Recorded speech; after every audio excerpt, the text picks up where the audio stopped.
We're back in Stinkenheim, and I want to say I forget what we were doing, but we weren't really doing anything last time. We were kind of just learning more about the world of Dragon Pass. I suppose we're trying to become its king. Relations?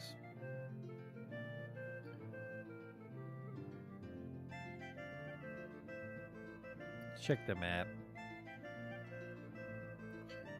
Because there's one tribe, the Kalimar tribe. I think we want to make our own tribe.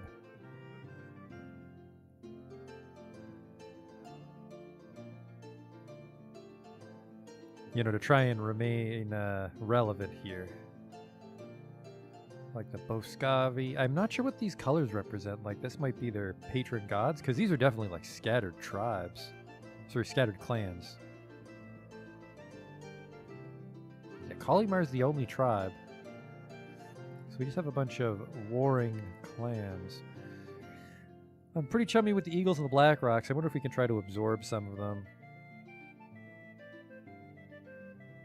That clan isn't happy with the way things have been going. I don't know why I've been kicking the shit out of everybody.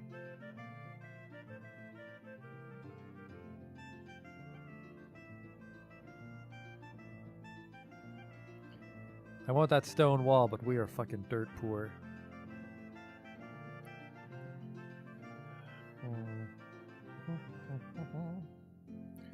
32 warriors, 200 footmen, then a bunch of ladies will help fight too. Lower? I'm not sure what the good plan would be here. Look at all this. There's Tarsh, where the duck people are from. That's a dangerous, evil place.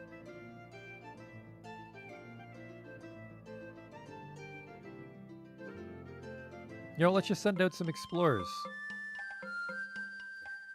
Good luck. Perhaps we could interest other clans in starting a tribe with us if we perform the Making of the Storm Tribe hero quest. Good call. We could capture Carl's... Holy shit, if we attack people and win, we can make them our slaves. Because we're the good guys. Speaking of, a new clan arrives in the area and claims part of your land. Like you, they left their homes in Hortland because they could not bear the tyrannical rule of the Pharaoh. You've claimed more land than you need, and we have more need than land, says the chieftain, Ortasi. Surely, as good Orlanthi will allow us to live here.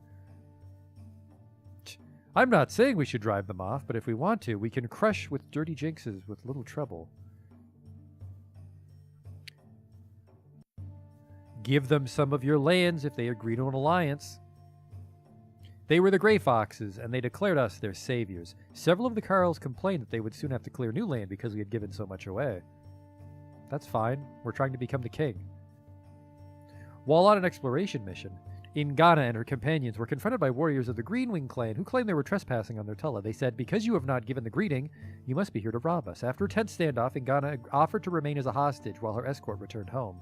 They asked for the customary ransom of a thane, 10 cows worth of goods. Oh, I get her back. And they demand that we refrain from exploring their Tulla for at least 5 years. We could try to rescue her. Bad King Urgain's daughter was once captured while on an exploration mission. When emissaries came asking for ransom, he took them as thralls. The emissaries escaped, but his daughter ended up as a thrall of the Norcaland Cannibal King. If we take their emissary as a hostage, this gets much easier. Jesus. Wealth can solve this minor dispute. Why should we have to pay for walking on their worthless Tulla? Yeah, go for it. You make a good point, silver-tongued guy.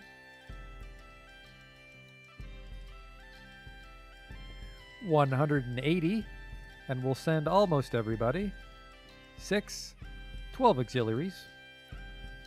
I've got a good feeling. Holy shit, our 27 weapon thanes and 180 footmen are facing not a lot of guys. I'll use the one magic. Take captives. That makes us stronger, and we will just charge them. We rushed them while they were performing their spells, like idiots. We charged only to discover that we were fighting on boggy ground. We were driven. They took 12 of our women auxiliaries captive. That was awful. After the battle, they killed Ingana.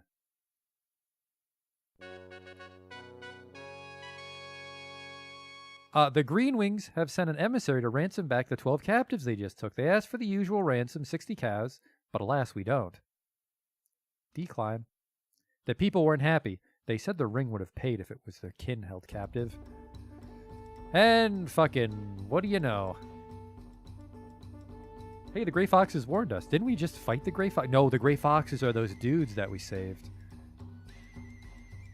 We're being raided by the horse nomads. There's 153 of them all mounted, but they warned us and everybody's ready. Take captives, skirmish. The horse nomads had to charge through a withering hail of missile fire. As our forces engage with the horse nomads, Varsons notices that a detachment of riders is trying to sneak completely around. Try to kill them because Varson's incredible. Does he attack immediately with whoever's nearby? Gather an equal force. Attack immediately. Varson led his companions in a headlong charge at the horse nomad raiders. Although the horse nomads tried to gallop around our warriors, Varson struck down 2 of them himself, and his warriors took out several more. They ran like little babies. Oh man, excellent work, Commander Riker. There was bitter fighting. Our magic blew away theirs. Unfortunately, we weren't able to take any captives. Instead, we killed 48 people and took 63 horses. Whew. 63 horses. There's the Greenwing clan. They are a little tougher than they look. I have to appoint a new person for my clan, don't I? Reorganize the clan. I need another, like, junior warrior. Combat good. Sort by combat. Apparently she's excellent at it, and she's young, too. Maybe you can grow a beard like Riker. I know it's a lady. The clan isn't very happy. I don't know why. There's plenty of food. We've been killing people. By the way, she's the one we're going to send out exploring. Head for the Blue Jays. Oh! Always leave Varsons behind for fighting. While exploring in the northwest, members of your clan encounter a drooling wild-eyed hermit. Oh, this guy again. You're from the Stinkenheim clans. You're headed for doom. A 2-headed calf will be born to one of your cows. This will be but the first of many catastrophes to befall you. The only way to stop this is to sacrifice a thrall to Kolat, the spirit-herding god. If you do not have a thrall, you must sacrifice a treasure. I'll sacrifice a thrall. The god talkers could not say whether Kolat had received our sacrifice, because Orlant's brother is not one of the gods we usually worship, and they did not know which signs to look for. Well, shit. During Death Week, a grim delegation appears in your clan hall. These are the spirits of your illustrious ancestors. They have a complaint to make. Whenever the clan ring deliberates, there is a part of us that hears what you say. We hear that you tally up how many cows you have, what your relations are with your neighbors, and whether you're the stronger clans you might feud with. That is all well and good, but what we can no longer stand here are the foolish proverbs that Minara continuously resorts to when she has nothing else to say. Fish cannot swim in a frozen river. I forget is the name of the heron who hovers over the feast. It is always better to be alive, for the dead keep no cows. What are these supposed to mean? They mean nothing. If we hear one more stupid proverb, we will go crazy. Who's Minerva? Yeah. Christ. If troublesome ghosts ride the raft or the loft, I can convince them to wander elsewhere. Apologize. The spirits apologized and went back to the halls of the dead. Don't talk shit to ghosts, especially in a world that objectively has magic.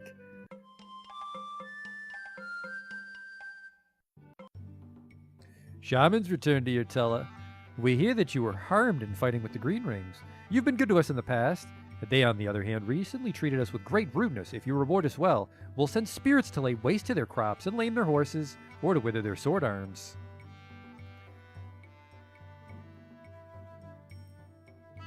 The hell? Oh shit, I sent him out. What should I do? If we wither their sword arms, they'll not be able to raid us, and we'll have an advantage when we raid them. We should... I have -6 magic. Who did I piss off?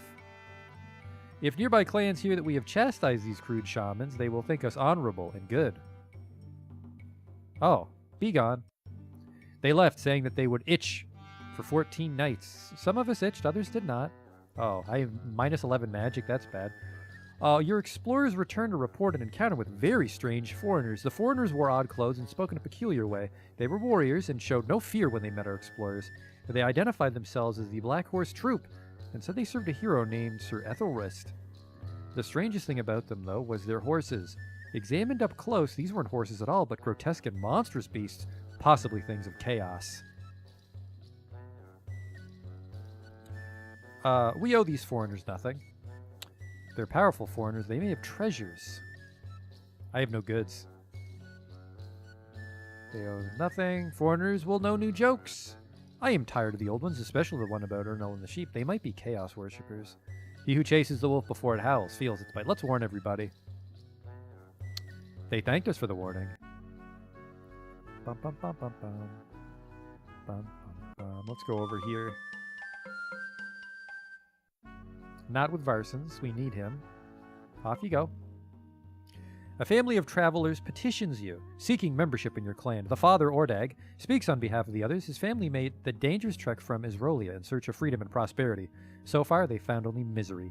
Ordag promises hard work and loyalty in return for your generosity. Thralls. Ordag says nothing, but gives the members of the ring a look of resigned despair. Einarth Milkeyes, an old man from a faraway clan, comes to visit you. He is renowned as a prophet. I see the form of a great tribe in the mists before me. I see its beginning, the clan that lives on this Tella's lands. I see glory ahead, but there is a shadow, a dark space, where I would expect to see the light of the tribe-making quest glowing brightly.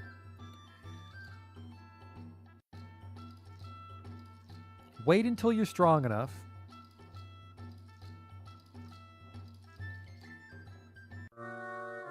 We have too many hunters in the wild land they can hunt in. We should either let some of our pastures return to woods or reassign hunters as farmers. Let's do that.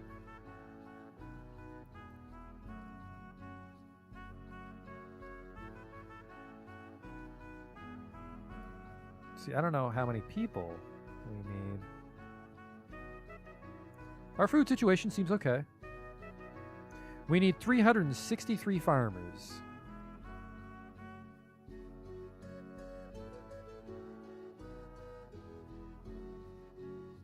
Even if I update it?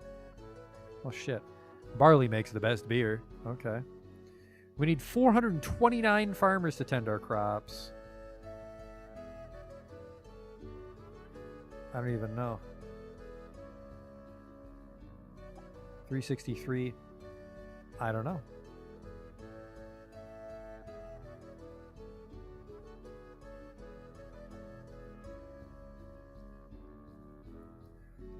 Let's get some more farmland back, I guess. Well, back to forest. It becomes forest immediately and magically. Well, why not? I mean, this is a magical world, right? Try this. The clan mood is gloomy. Throw a fucking feast. Jesus. Come on in, neighbors. Our crops did very well this year. We did go raiding, though, in the sea season like idiots.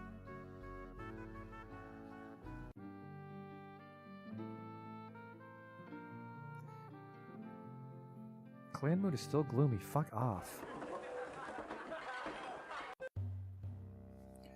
Maniski, the popular son of a Thane, has apparently killed his cousin, Frithorf, in a drunken quarrel.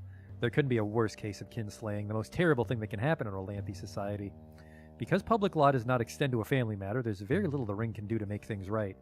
It is a wound that cannot heal. Some say that kinslaying brings chaos, but others think that a poetic truth, not a literal one.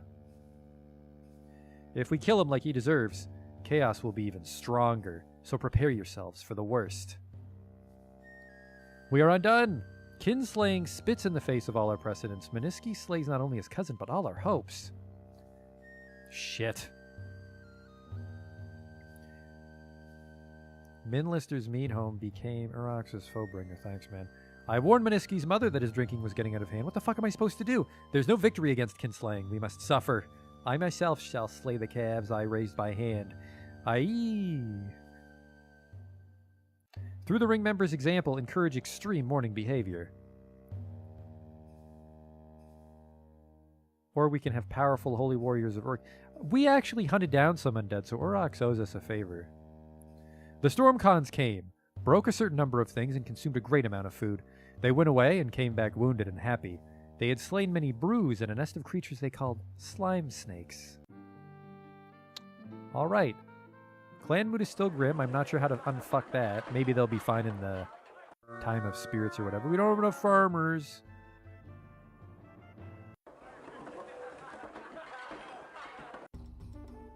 We're being raided by the Harani. You fucking saw 'em coming. Take captives, charge. We rushed the Heron formation while they were still sacrificing to their gods. As the battle lines clash, Lycan suddenly remembers the dream he had the night before, in which the voices of ancient heroes taught him battle cries that he forgot upon waking. Lycan doesn't know whether the dream was a good omen or a warning. Lead our warriors to victory. As Lycan fought off the Harani and rallied our warriors to his side, he started to understand his dream from the night before. It was a dream of victory, and all its truths became clear when our enemy fled. Their battle magic was stronger. We took 7 captives and 3 horses. Our auxiliaries kept 1 warrior from dying and bandaged 1 of the wounded. No weapon thanes killed. So 7 guys, they're all slaves. Keep them as thralls. The clan mood is ugly. Why are they getting angrier? Manual. Clan screen.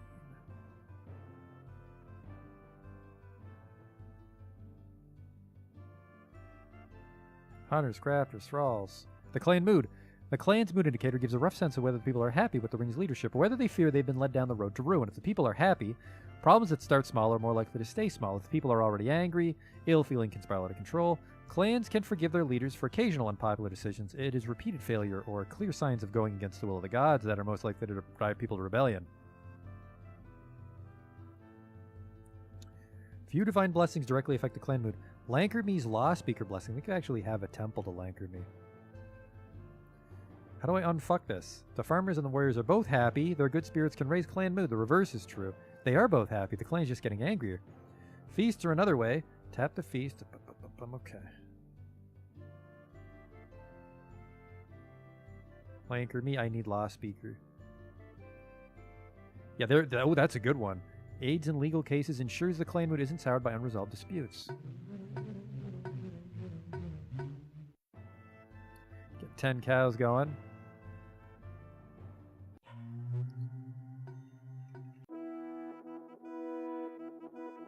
Our magic is weak, but Orlanth is still strong. 27 babies were born, 18 became grown-ups, 5 fewer people, 109 fewer head of cattle. What the hell happened last year? We produced 861 and 81048. I think I fucked up. Maintaining our shrines and temples took cows and goods worth 44. Yeah, we got to get some cows coming in. I don't have any herd magic. Shit. Crops. I have -3. Uh-oh, this might be a very bad year for Stinkenheim. Clan mood's ugly. Probably too many feasts now that I think about it. The clan's not too happy with the way things have been going. What am I going to do? I guess we have a bit of food surplus. We would have been negative food if I fucked up there. Farming of the harvest all fucked up. Our herds of cattle are too small. Let's make a little more pasture here.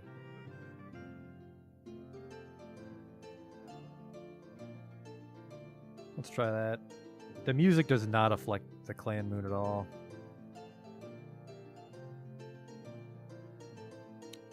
Let's fight somebody and take their shit, I guess. That's what you did back then, right? The sea season we don't fight in, remember. The Heron clan's been coming after me, so let's stick our head in there. Oh, you got old. Put on a different hat.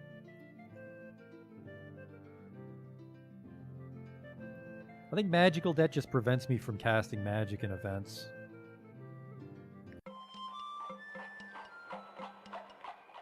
Inoslora and Orngarin are exploring. Did I send too many people out? Still the sea season. The party we sent to the northwest found an unusual piece of flint, though thought it might be special, so they brought it back. They were right, and I've recently learned it's a splinter rock. We can use it at the start of a battle to improve the effectiveness of our combat magic. Two Spirit Talkers seek audience with the ring to see if you have any need of their services. Spirit Talkers are Arlanthe, but they wander around in the wilderness.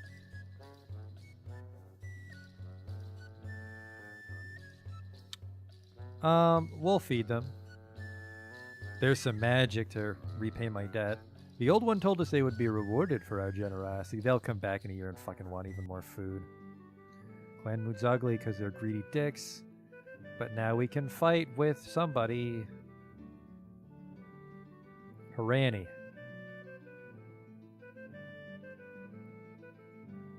And we're going to take... I think I lose dudes if I get caught stealing cows, but I can fight if they catch me. Let's raid the hated Boscovi. If we send too many warriors, they'll be spotted and we'll have to fight. The Grey Foxes are the weakest. Aren't the Grey Foxes the guys I absorbed into myself? Yes. We have to force these guys to join me somehow. I want the Harani. They've been pissing me off.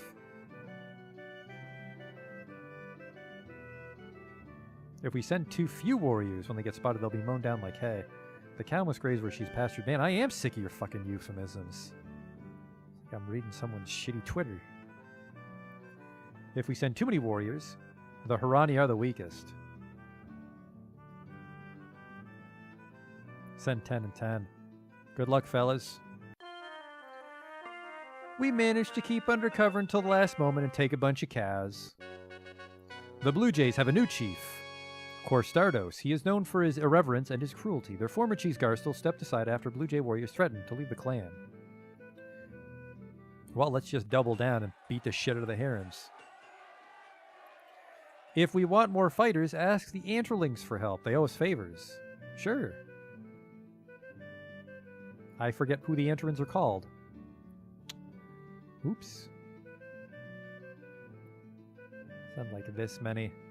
This might not go my way. Nope, they did not see us coming. Take captives. Charge. No, wait. I don't need any more slaves. Steal their shit.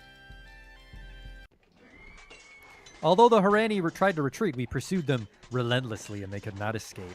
Fierce fighting ensued. Their war magic was stronger than ours, but we were not dismayed. We drove the Harani from the battlefield and we were able to plunder their Tulla. We captured 33 cows and 4 horses, and due to their prompt healing, our auxiliaries kept 1 warrior from dying. I needed to click favors. Oh, well, we can try that next time. So we lost 1 footman, whatever. A member of the Heron Ring named Insterid Sweetsword and 3 weary weapon thanes approached the clan ring with an offer of a one-time tribute. We're tired of you kicking the shit out of us. We will give you 27 cows, all we can afford, if you will stop from raiding us. We'll also swear to the gods that we will not raid you. Take the tribute and then raid them. We'll beat the shit out of you whenever we want. What do we got here? In matters of power, it's best to be direct. If we accept their tribute, breaking the sacred vows and attacking them the next 2 years would be disastrous, so let's not do that. We can afford to be generous to them, or we can smash them. Well, you already know what I think. Thanks, man. Has vengeance really been satisfied? You know what? Yeah, we'll raid you whenever we feel like it. She had no choice but to depart Artella, but she promised that the Harani would make us regret our lack of justice. I mean, will you, though?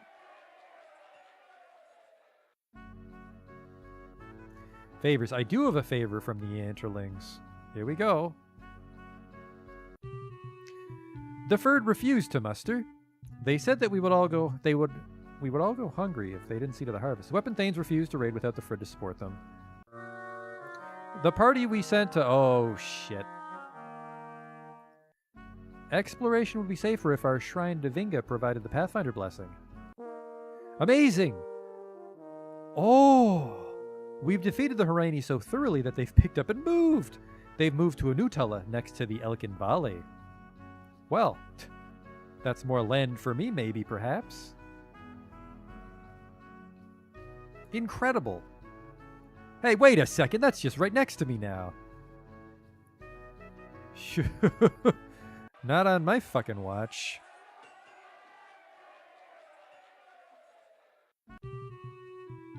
The ladies won't come. They said they had to take in the grain and make sure there was enough fodder. The Weapon Thanes refused. Oh shit, that's why I haven't been fighting anybody. Alright, we'll wait. War is hard on the farmers. It takes them away from the fields. Uh-oh. We have too many hunters, uh-oh. A strange malady grips several of your Weapon Thanes. Each is suddenly stricken with a fit of palsy, causing them to drop their swords or other heavy items. The fits arrive with no warning and last for anywhere from a few minutes to several hours. Some of the Weapon Thanes think they are brought on by strenuous exercise.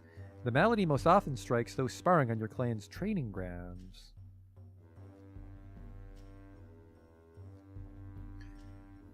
What should we do? Molly is a chaos god. It would be a grave offense to propitiate her. Shamans are sometimes hard to find, but their services will cost us less than a sacrifice to Chelano Arroy, who is the busiest of goddesses. Conduct a divination. The god talkers said that the malady was caused by the Harani, who had hired shamans. Use trickster magic. Boscato said he had successfully sent the bad spirits away. Well done. Let's play it safe. This is a very bad year for food, I think. The emissaries of the Brown Boars recently proposed an alliance with the Unhilly clan. We should remember the possible advantages of sending emissaries to our neighbors. Priests from a number of nearby clans lodge a legal claim against you. You have injured us greatly. You sacrificed to the trickster to avoid a curse, and he merely moved the curse to us. Who did not deserve it? We demand that you renounce your perfidious ways.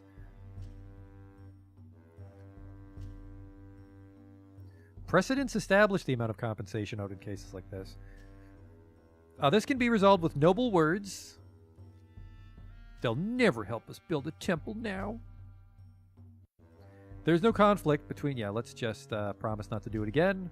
They pronounced themselves satisfied with our promise, but warned us not to err in this way ever again, so we can never use trickster magic. If we perform the making of the Storm Tribe, we really need to make the Storm Tribe quest. How do we do for food? We're getting fucked on food here. We gotta do the quest this year, because I'm putting all my magic in it. 1 in trade, 1 in health, 1 in diplomacy. No, I lied. 2 in war. 1 for reserve. Good thinking, me. So we have to reread. Next harvest will be a good one. We don't have a complete one. That's why our magic's all shitty, because that lady died exploring. Lycan died of old age. He seemed surprised to have lasted this long. Wasn't that my chieftain? Holy shit, that was the tribe chieftain. Oh yeah, by the way, apparently this guy's in charge of the tribe. Sure.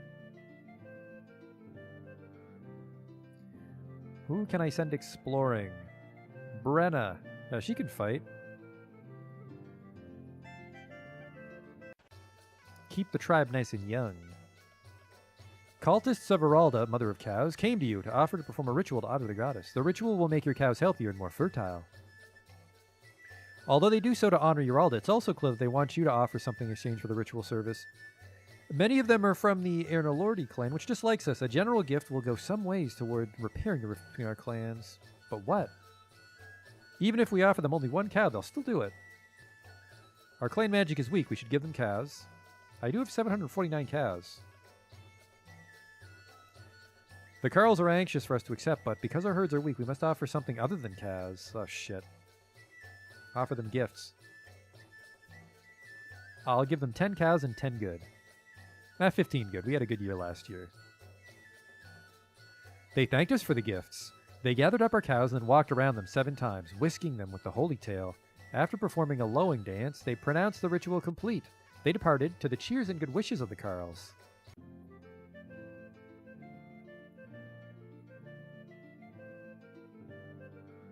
The only reason I didn't make Varson's the chief is I'm afraid what will happen if he dies.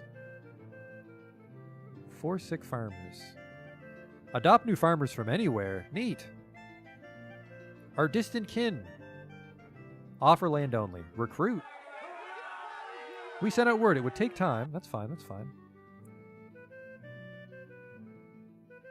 It's the fire season. We can fight now. Actually, hang on. Relations.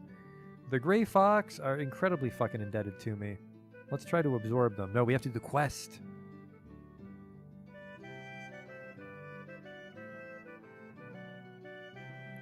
Making of the Storm Tribe. Ernalda urges Orlanth, who is jealous of the Emperor and his fire tribe, to make a tribe to rival theirs. Orlanth overcomes various tests to convince rival clans to join together, and the Storm tribe is born. Okay, a little more detail.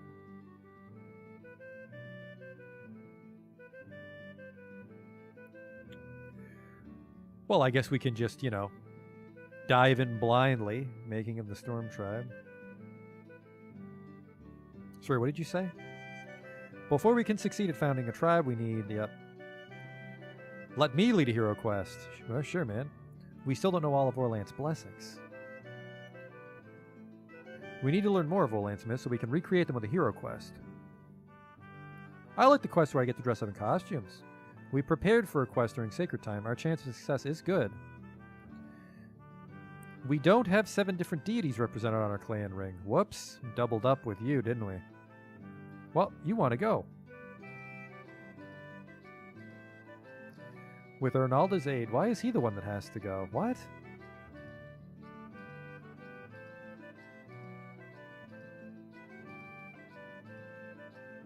Learn more about this myth. Oh. During the darkness, Ernalda rescued the bountiful deities. All right, I remember this one. I think she talked everybody down in what we know about it. All right. Good luck.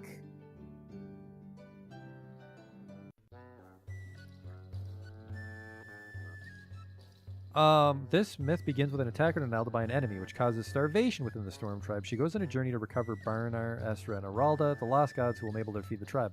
What benefit does she seek from this hero quest? Make peace with the elves?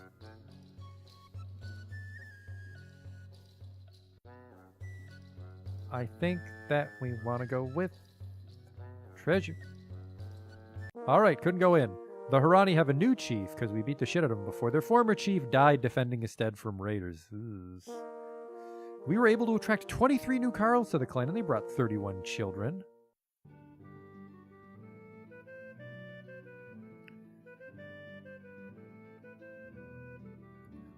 I really want to get Law Speaker.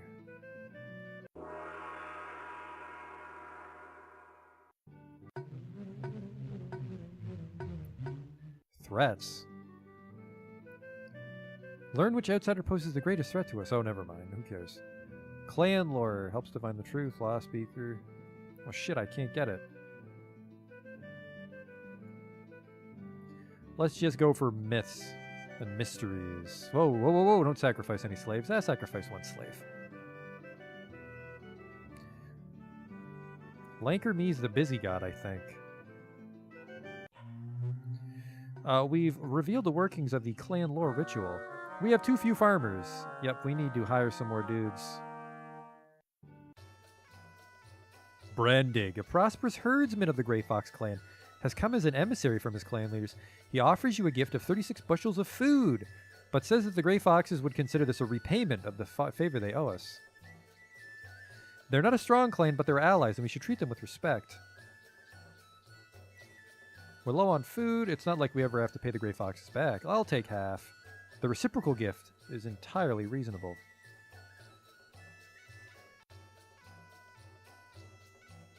Except 18. He shrugged.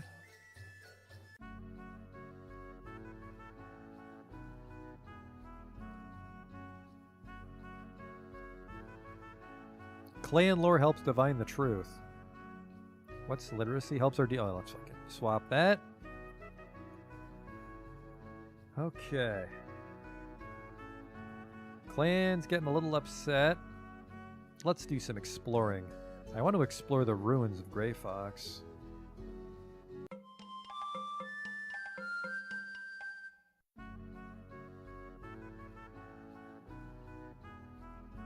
Apparently he's decent at it. Send a few more dudes because it's getting kind of far away. Try to pick up the pace too. Well, I paid them for the food. Whoops. Yend, a trader from the northern kingdom of Tarsh, is touring Dragon Pass in search of Carls willing to leave their clans for farming opportunities in his homeland. The Carls of your clan listen to him with great interest. There is much good land ready for the taking. We've done this before.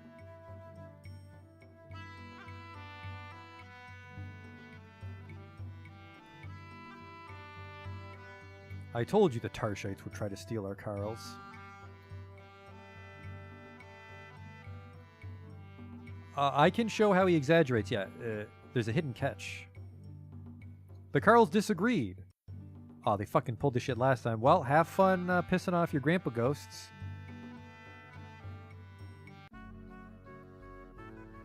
Colmar's exploring still. I want to go to the Gray Fox. I know we can't. We have to do this tribe quest before we can absorb people into our tribe.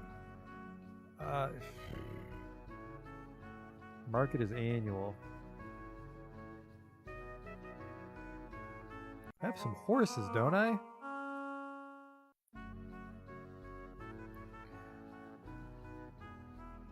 I don't even know what to do. Let's send Cool Brass to the Eagles. And I want goods, because I think I want that wall. Might have to play it safe for a couple years. Oh, so buy goods. Sell food and horses. We got a lot of horses banked, I think, for some weapon things.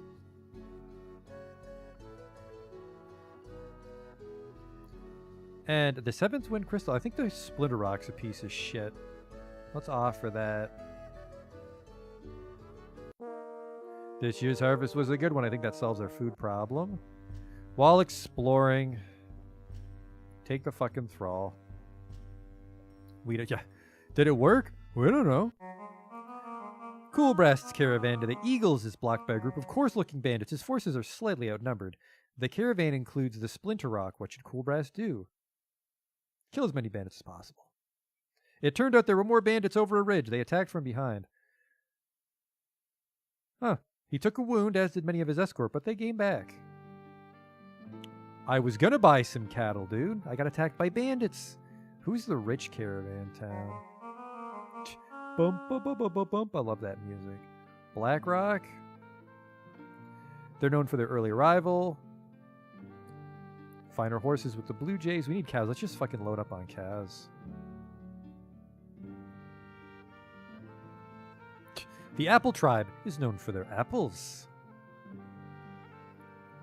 The Anarings. They're known for their unrelenting hatred of the right. Sounds like I want to be pals with the Kolimar because we're friends with a couple of them. Banchad. Close ties. Early arrival. Fine horses. Hunting. Pottery. Mad chieftains, they owe us a favor. Farming bandits. Elkinval loves food, probably. Fertility of their fields, probably good for food. Large cattle horde with the Eneldori clan. Oh, that's a lot of people we'll be sending, though. I'm gonna risk it. I want a lot of cows. Just gonna send a lot of fucking dudes with this one. Take the treasures. Why can't I take anything else? I want to buy goods. I'll sell treasure. Why can't... So we don't want to buy goods. Sell goods. Buy cattle. Sell treasure. Yeah, okay. Alright, good luck. Don't fuck up. We have too many hunters. Yep, whatever. I'm more worried about bandits. I think she's okay. Hend, a thane of the Apple Clan, asks you for a gift of luck and divine favor on behalf of his people. He reminds you that you owe them a favor. They have many well-equipped warriors. If we win their favor, they'll help us raid our foes. Our clan magic is not strong, so we can't give them the customary amount. Bad King Urgrain rarely granted favors, and when he did, he asked for payment 5 times the original amount, enforced by his weapon thanes. If we give him more than he asks, we'll gain a reputation for generosity, which we can't afford. Customary amount. Magic 3, holy shit. Our God Talkers performed a ritual, which transferred them a portion of our clan magic. Hen said it was good that we honored our obligations. Yeah, let's just play it safe. I have exotic goods. I don't know if I trade these, or if they just make me more valuable. Clan is dissatisfied. The farmers and weapon thanes feel fucking delightful. Let's try to draft some more farmers. Nearby clans, our distant kin. Even if we give anyone the great honor of joining our clan, we shouldn't give them anything. Let them earn their livestock. You're goddamn right, Varsons. Your trader Brenna arrives in Erneldori, Tulla. Their clan ring consults and says they might be willing to buy Humak's Raven Banner. They would also consider offering the shifting statue. They summarize its abilities. A magical statue that keeps everyone amused by changing shape each season. Oh. The shifting stone is probably a permanent upgrade that will make our town happy. But, oh, if we let go of the Raven Banner, it could fall into enemy hands. I'm going to risk it. Oh no. 50 cows. I'm going to have to buy 50 cows worth to get my money. Fuck. We got... Oh, I thought it was going to be a fair trade. He agreed to the trade. I don't think she came back with anything. Oh boy. The ancestors are asking for sacrifices this year, and I put money in a hero quest. Shit. How do I sacrifice to my aunt? There we go. Take 10 Kaz, fellas. And 1 thrall. Our ancestors revealed the workings of the Summons of Evil ritual. The orphan girl, Callier, the one you took in after an outlaw woman raised her in a shield, has grown up. She's now a fine young woman with ambitions to be a warrior. She has joined the Warriors Woman cult of Vinga. As you can see from the bruises on her sparring partner, she has a real talent for fighting, one that seems almost superhuman. Oh. The other warriors are proud of Callier, and a feast in her honor would give them cheer.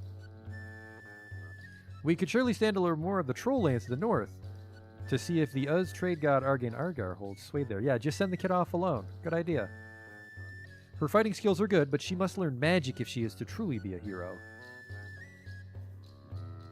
Flame-Hair did the woman-child bark battle shout through her windmates. Whatever the rest. Her fighting skills are good, but she must learn magic. Hero's blood flows in Callier's vein. A hero must never be given easy route. Yeah, send her away, because she's already a member. Yeah, she has joined the Warriors' cult of Vinga, so off you go. The Warriors missed Callier and said that they would have been more capable of training her. Shut up. 14 people with extra kids came.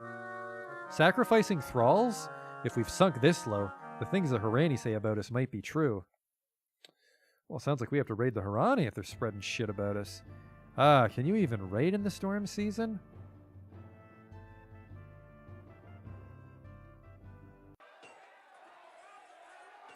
Alright, let's go. Call in a favor with the Yantralings.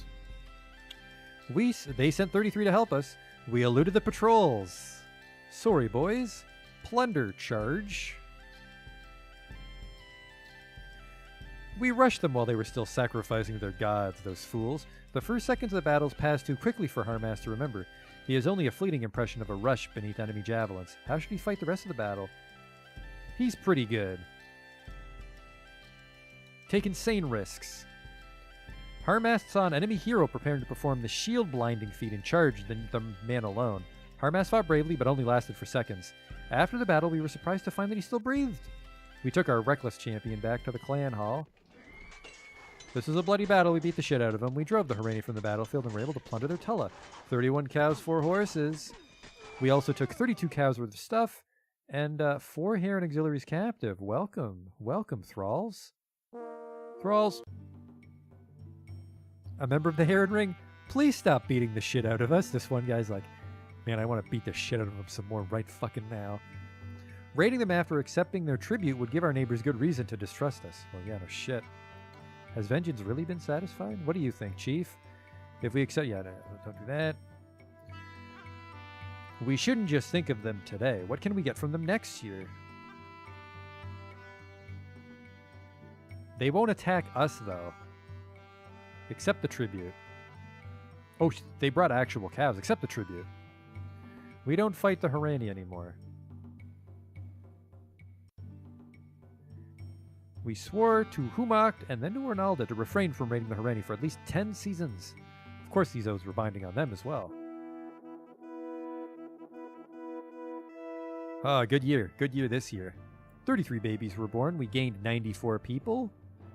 Barely lost any horses and cows because we kill 22 cows a year, so we only lost 19. We got some horses. All right, we solved our food problem. And we made 66, and then we made an extra 34. War. I really need to do that. Quests, crops, and health. Let's keep 2 in reserve. For political hoo-ha. Oh man, what happened to you? 56. That'll teach you to fucking talk in euphemisms. Now I think we have to fire her because you don't want to double up on gods. So let's reorganize the clan here. So we got a horseshoe and a squiggle and a cross. Yeah, squiggle's got to go. And the H has to go. This guy's super old, but I've never seen that one before. And I've never seen the Y. You're kind of young. You're very good with plants.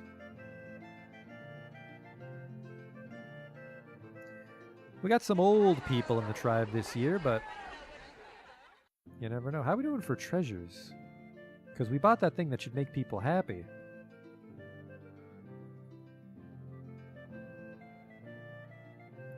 Let's try to recruit some more people. Distant kin. The Eagles have a new chief. He is known for his disrespect for the gods and his liking for rich clothing. Huh, their former chief died when ghosts overran them. Wait, oh fuck, I work with the Eagles. Is this going to be a problem? While foraging for berries in the bush, a talking fox appeared. In exchange for 23 cows...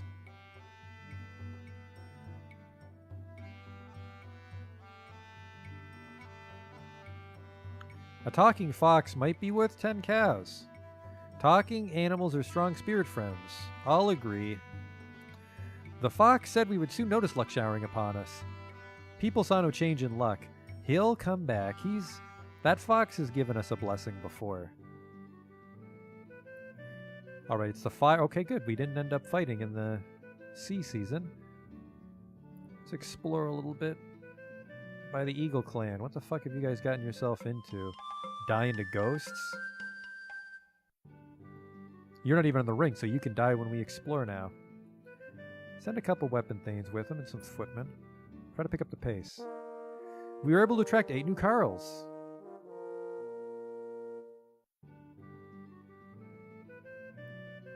I have 162 goods. Let's make that wall.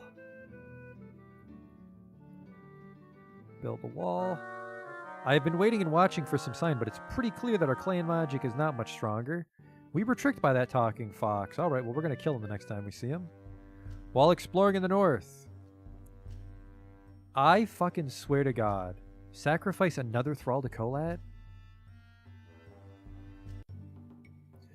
Gordanger, a prosperous herdsman of the Blue Spruce clan, appears before you bearing an offer of alliance from his clan leaders. He bears gifts for you. Our 2 clans have similar interests, Gordangar said, and should band together to face the many threats that beset us in this unyielding land.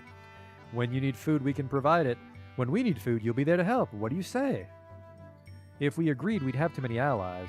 I agree.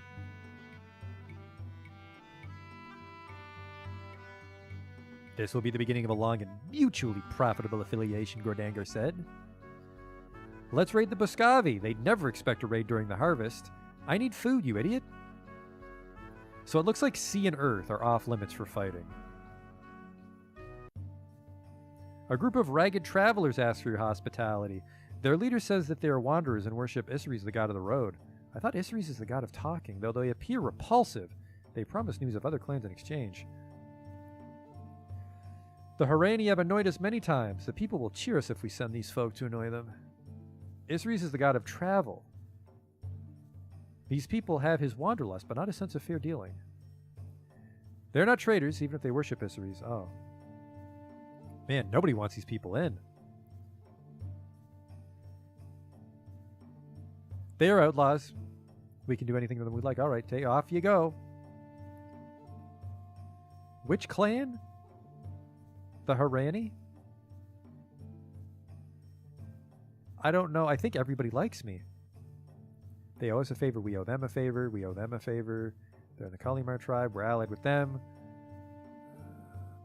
We're allied with these guys. I can't scroll down on this menu, which is annoying. Harani. Send it to these guys. We owe them a favor. We owe them a favor. These are... I'm friends with too many people close to me. I can't do this like... Holy shit. Hot tip. Click dragging to scroll. They seemed disappointed but set off in that direction. The people thought sending ugly people to the hated Harani was appropriate. Okay.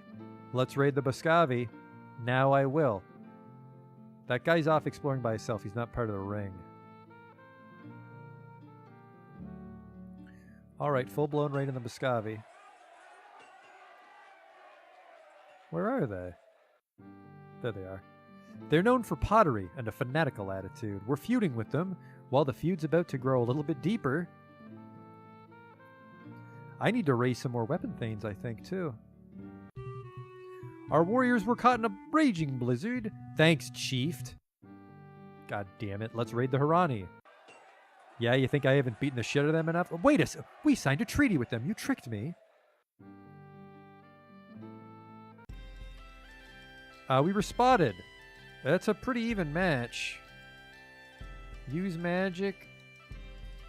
Charge plunder. Nope, charge captives, actually. Charge captives. They were still sacrificing the gods. Oh, boggy ground. One of the Boscavi defenders has almost single-handedly been holding the field against us. His name is Yorsar, and he is clearly a worshipper of Elmo, god of horses, the sun, and defense. He glows with a radiant light, and his spear burns with magical fire as bright as the sun. Varson suddenly realizes that Yorsar must be reenacting one of Elmo's quests. Withdraw, fuck that.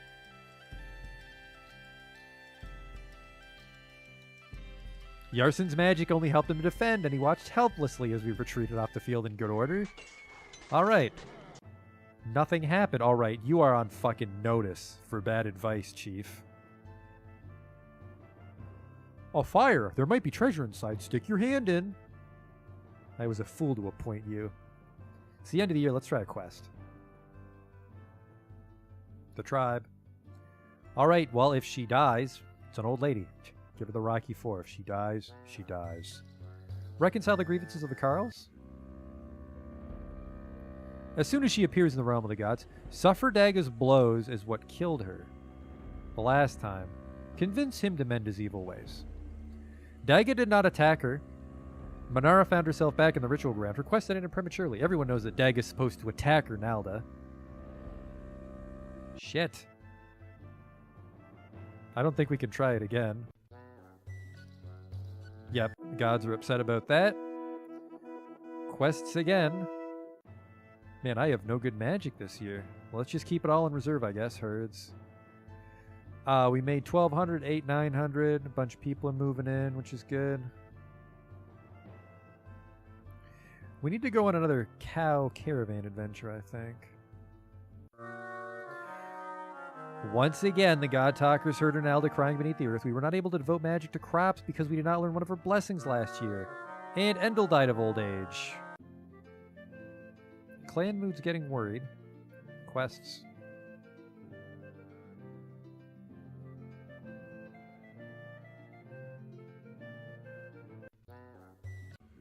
Alright, this time we fight back.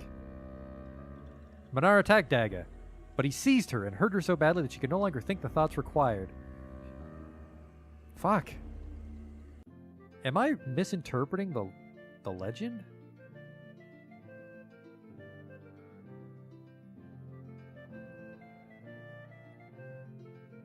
Ronaldo feeds the tribe.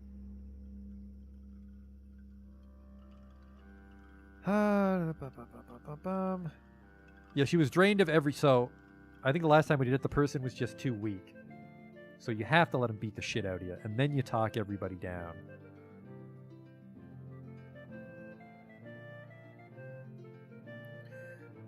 She looks like she can take a punch or two. It's a big meaty face. God damn it. Get in there. Get into the dream dimension, you bitch. Is it still fire?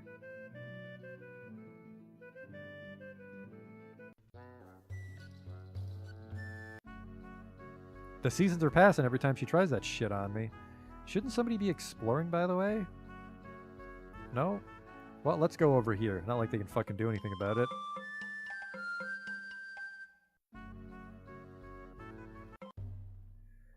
Wilkasi, one of the warriors you sent on your exploratory mission, reports on its unfortunate premature end. One of our fellows, Thadart, was taken by the cruel enemies known as Tusk Raiders. We fought valiantly to rescue him, but they were fierce. Their boorish steeds were fresh, and they knew the terrain better than we. We've heard from our neighbors about the bloodthirsty gods they worship and know of their murderous habits. Unlucky Thadart is surely dead by now. We should honor him. Compose a funeral poem. If only we knew the location of the Tusk Rider lair, then we could courageously risk our lives to recover Thadart's bones. Send a war party to hunt for him, but I don't know where he is. A poem is the power. Yeah, poem seems like a good one. All agreed that the poem had not captured his qualities. Whoops. We have too many hunters for the wild land they can hunt in. Alright. Darndrev and his wife Arkilla of your clan seek your blessing in the marriage of their daughter, Genesta, to Kestold, son of the chieftain of the Grey Foxes. Man, this is really coming along. Bless the marriage. Demure and lovely was our Genesta as she wedded Kestold of the Grey Foxes. A trickster from the Hendard clan comes to jeer at you. He has a couple of warriors from his clan with him to discourage you from attacking him. I hear your hero questers weren't able to enter the realm of the gods, he scoffs. You're unhappy rogues, aren't you? He capers about, doing a little dance and drooling on his tunic. Well, in exchange for something valuable, I will bless you with trickster magic, so that you'll not be so laughably incompetent next time you quest. He wants goods worth at least... If they get offended when we attack their trickster, we can fight them off. Politely decline his offer. We don't use trickster magic anymore. He chortled through his nose and left.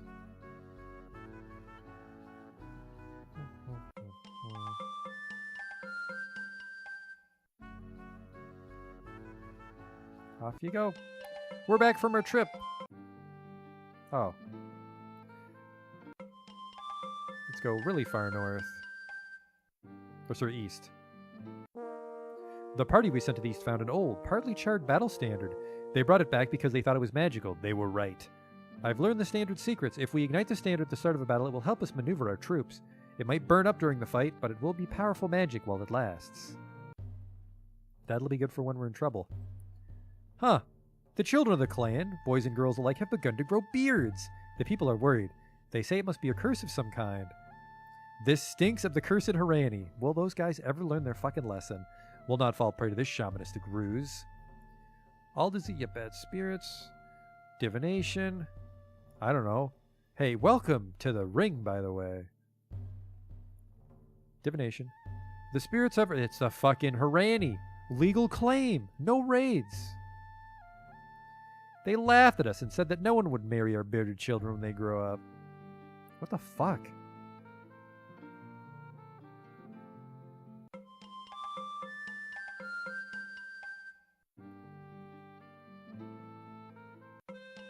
We're back!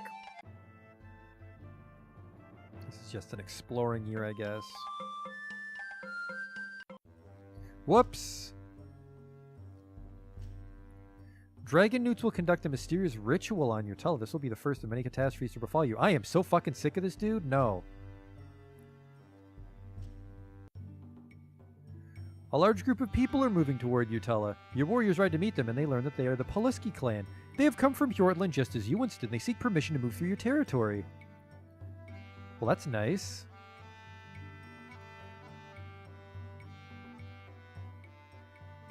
Their long trek has weakened them, and we know this terrain better than they. Orlanthe is about generosity, dude. Do not try to fight them. They have grown strong from many seasons of hard survival in the wilderness. They have many cows. We should. For years, brave Orlanthe from Hjortland have left their home for this new place, fleeing the rule of the usurper called the Pharaoh. Give them permission, or propose an alliance. Their clan ring agreed that it would be good to have friends in a new land. To seal the arrangement, we exchange gifts of equal value. Then we let them pass through Utella. I wonder where they settled. Pulaski, man, they're far away. Let's see what's in between. 31 babies were born. Some people died. Made a lot of food. 74 goods. I don't have a single person on my fucking thing that can give us crops. We need to try a hero quest this year. Would you hurry up and not be fucking wounded? War herds health. Trade. Oh yeah, we should buy some cows. Double trade. We're back from our trip. Fuck all happened. Goodbye, old man. Many weeks have passed without rain. It is the winter.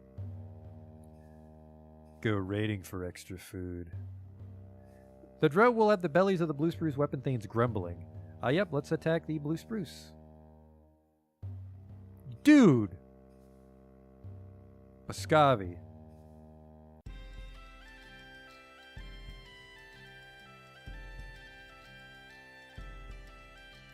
We're going all in here. I'm going to risk it. Call in my favors with the Antlerlings. The Antlerlings said they had to sell their crops. Man, fuck you. We outnumber them. The Burning Standard and 1 magic to plunder.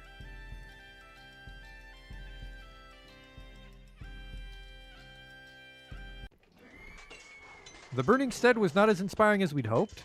We rushed the Bascavi while they were sacrificing their gods. We ran through a hail of missiles and smashed into them. There was bitter fighting. And we scared them off, stealing their cows and horses. We took enough people to feed 55 people. Luckily, the flag was not consumed. Nice. A man who looks like a Tusk Raider comes to your Tulla as if expecting a welcome.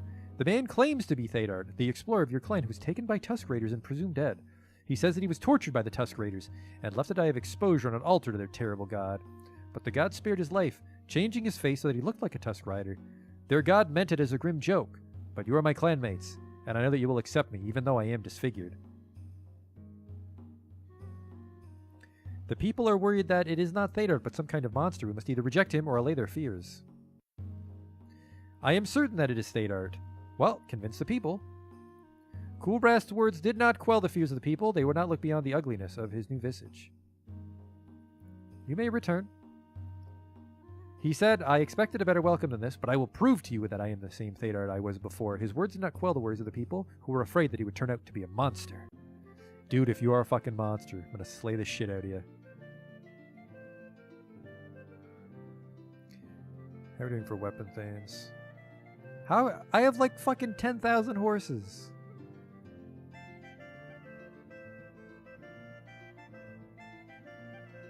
New weapon thanes need 3 cows of people. I have plenty of goods. Where are my fucking horses?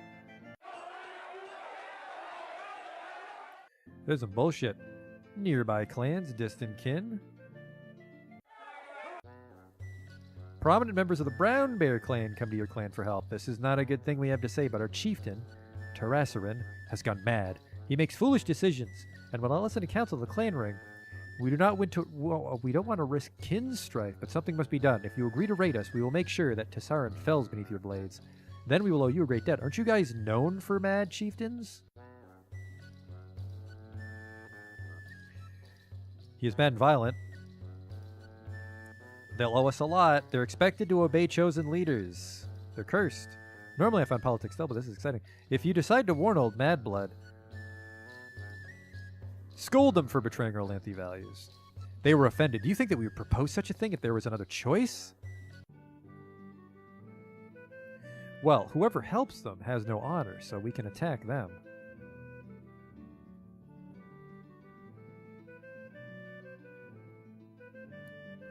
Yeah, restores our wounded people to health. What is the fucking holdup, Chalano Roy?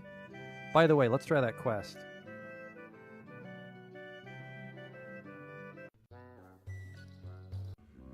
There we go. Suffer her blows. She died. Hey, 20 people joined though. That's a net gain. Another fucking drought, huh? I am friends with the blue spruce. Stop suggesting that. I guess the gods will laugh at us in the downpours of the next storm season. Petitioning our ally solves the immediate food problem, but doesn't end the drought. There's no law against raiding other clans when times are dire. Hey, once we're done starving, we should figure out about his quest against Oroka. Go raiding. Who do we hate? Who am I feuding with? A lot of people like me. Not the Bascavi, though.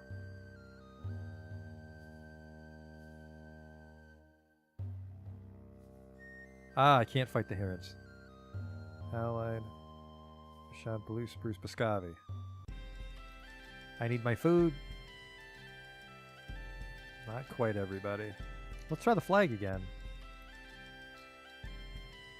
Plunder charge. 1 magic. Our 25 weapon thanes are fighting not as many dudes. Go. The burning standard didn't really do anything. We charged into them. There was a terrific fight. Our magic helped carry the day. They got the shit kicked out of them. We captured 28 cows, 13 horses, took enough food to feed 68 people, and the burning standard did not burn. We didn't lose weapon thanes. As long as weapon thanes don't die, I think we're in the clear.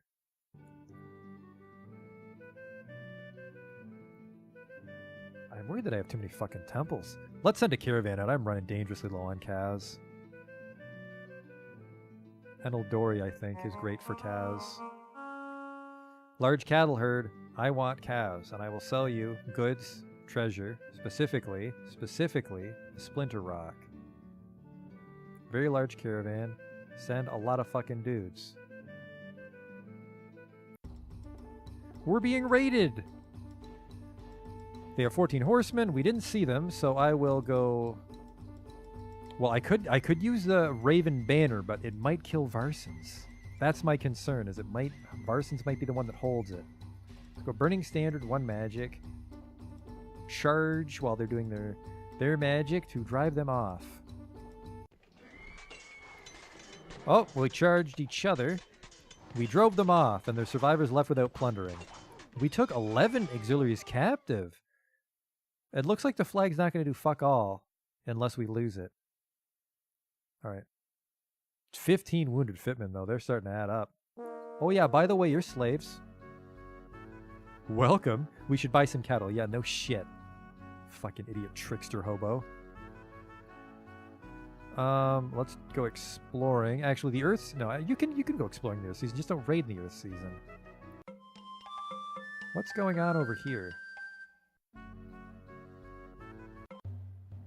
Oh my god, this fucking drought. Make sacrifices. Our pleas for help went unanswered. Holy shit, another minus 80 cows? What? Your trader. Their clan ring consults and says they might be willing to buy the splinter rock.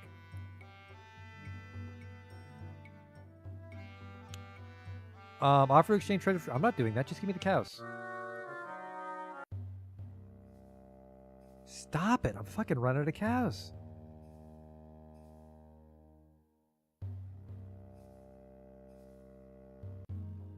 Thank Christ. I don't think those guys are going to come back with cows because I think fucking Ernaldi's obsessed with trying to trade that treasure. Let's try just the eagles. I really need cattle. Actually, shit, I probably just shouldn't take the treasure.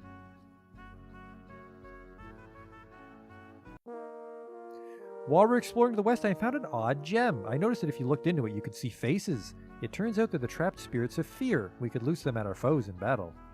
Oh. Southerners come to Yurtala looking for the present location of the Grey Fox clan. They say that they're the agents of the Pharaoh. The tyrannical ruler your people fled when you came to this land. They appear to be sorcerers. At the very least, these strange implements they carry are probably magical weapons. The implements emit a low thrumming sound, the likes of which you've never heard.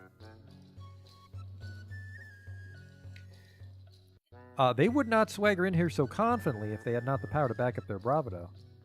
The Grey Foxes are our friends. We cannot betray them. They are sorcerers. They use a kind of magic that all get our die. We attacked them, although a wailing bolt of evil killed one of our warriors without leaving a mark. We slew the sorcerers before they could wreak any further harm. Do we keep their thrumming instruments? No.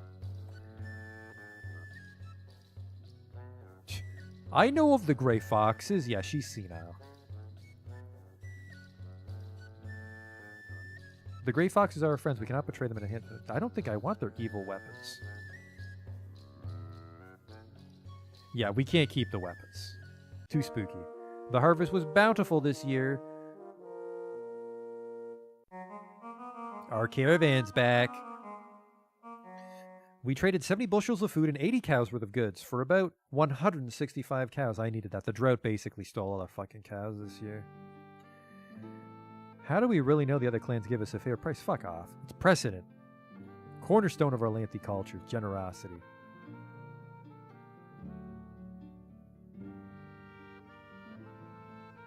This is probably going to kill Manara. She's too fucking old to go on adventures.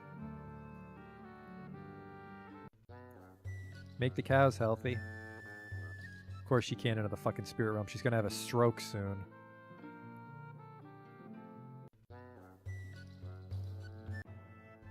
Fucking worthless idiot woman.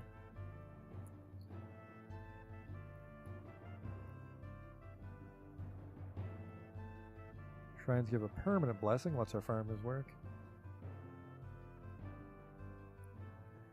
Prolongs the life of our horses. Helps ripen the crops. Improves our chances when defending. Huh. How many thralls do I have? 31.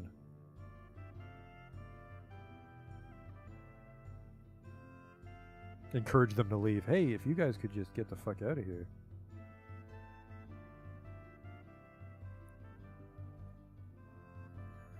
Weapon Thanes, get another one. Kalir returns to your clan after spending 3 years under the tutelage of the region's greatest holy warrior, Vinga. A new sense of confidence and command has replaced the childlike exuberance he used to know.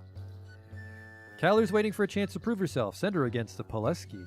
Didn't we just welcome the Poleski? She is no longer a child. She's learned her lessons well. She knows she'll be an invaluable member of our society, and we should honor her as such. Queen Ingban first distinguished herself by finding the climbing sand. We haven't enough cows. Raid the Hjordlings and take the cows from them. Okay.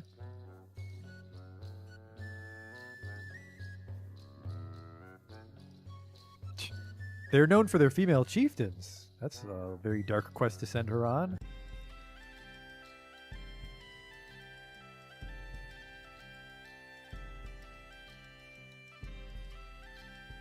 Call in a favor with the Antrelings. They sent 26. Oh, that's a pretty close match. Fierce Spirits. Oh, wait. Maybe you have to maneuver when you use Burning Standard. Oh, that's probably why it defaults to maneuver. Okay. Go. Our forces eagerly followed the Burning Standard into battle. The Hjordlings charged right into the trap we'd laid for them. There was bitter fighting. Their magic was stronger than ours, but we were not dismayed. We drove the Hjordlings from the battlefield and were able to plunder their tulla. Our share of plunder was 41 cows and 2 horses. We took 24 cows worth of loot. And the flag didn't burn down. Also, that is a very manly face, but she's apparently Hercules, so welcome. Everyone praised Kalir and said they would follow her anywhere. We're being raided by the Harani. Has it been 2 years already? They have 14 horsemen and 141 spearmen. Unfortunately, we are not in the mood for their shit. Kill as many as possible. Burning Standard maneuver.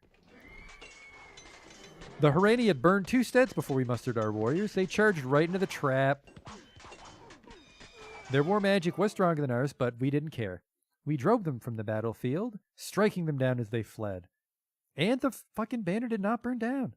They lost 2 weapon thanes, 103 dudes just like shooting him in the fucking knee, cutting him in the bum.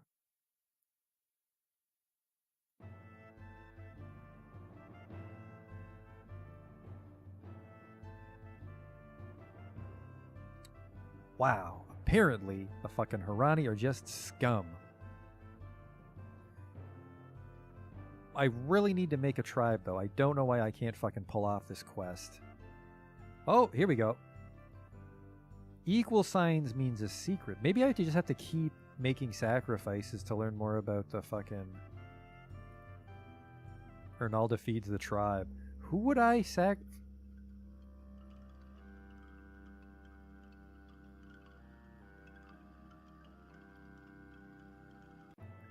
Clan mood is grim, you're not wrong. Ah.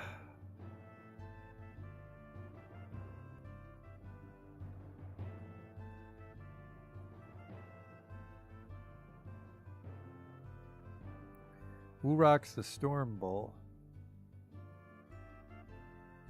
I need something for quests. Grim can't be too bad. It's been grim for a while. We'll hold a feast. Everybody's getting worried about this clan move shit. Large, invite neighbors.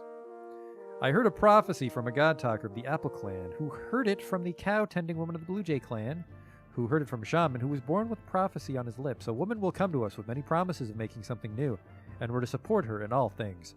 We will be rewarded with a stead half in this world and half in the realm of Orlanth. Well, our one shrine broke. Oh, I must have too many shrines. That's why I can't fucking generate any goods. If we perform the Making of the Storm Tribe hero quest, we might be able to persuade our neighbors to form a tribe. We need to allocate magic to quests to improve our chance of succeeding. Crops, health, herds, trade. Food still under control, 60 more people because we're kidnapping people. Yeah, we're not making enough goods is the problem. I have great news regarding Varson's. Due to his many hours of sparring and practice and sincere offerings to the gods of war, Varson's ability to arms must now be ranked on par with heroes of legends. Apparently she's got a crush on him. Maybe they could have, like, super babies if I made him hook up.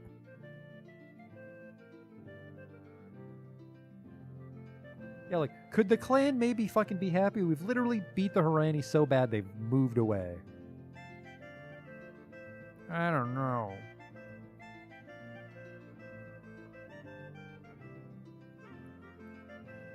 I have all these exotic goods that people don't want to trade for. Alright, seriously. Patrols. I need something for a quest. Helps us find things.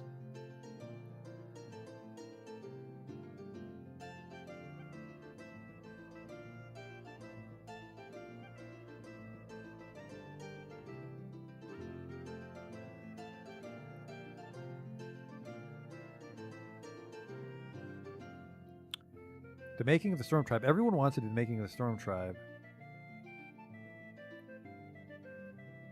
I guess this really doesn't do anything, though, is the problem. Is the Making of the Storm Tribe will give us that permanent thing, like, learn more about this myth. How do I learn more about it, though? Maybe I just sacrifice to a god I already know everything about?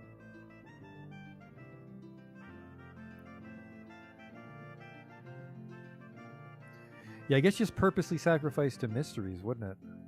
Or land.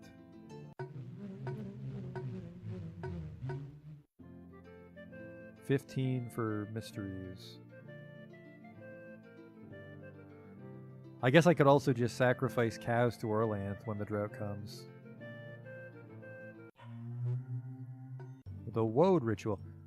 Vos Kendora, a traitor of the Isilting clan, comes to Yurtula in an effort to restore her reputation. It pains me to even speak of this matter, but there is another traitor, Hjortul of the Bashit clan, who has been spreading the most outrageous lies about me. He says that I dumped poison into the Creekstream River. Creekstream? Are you for serious? I have come to assure you that I've done no such thing, and to warn you that the Hjortul will lie about you too if it suits his purpose. We're allied with Hjortul's clan. His foes are our foes. Well, fuck you.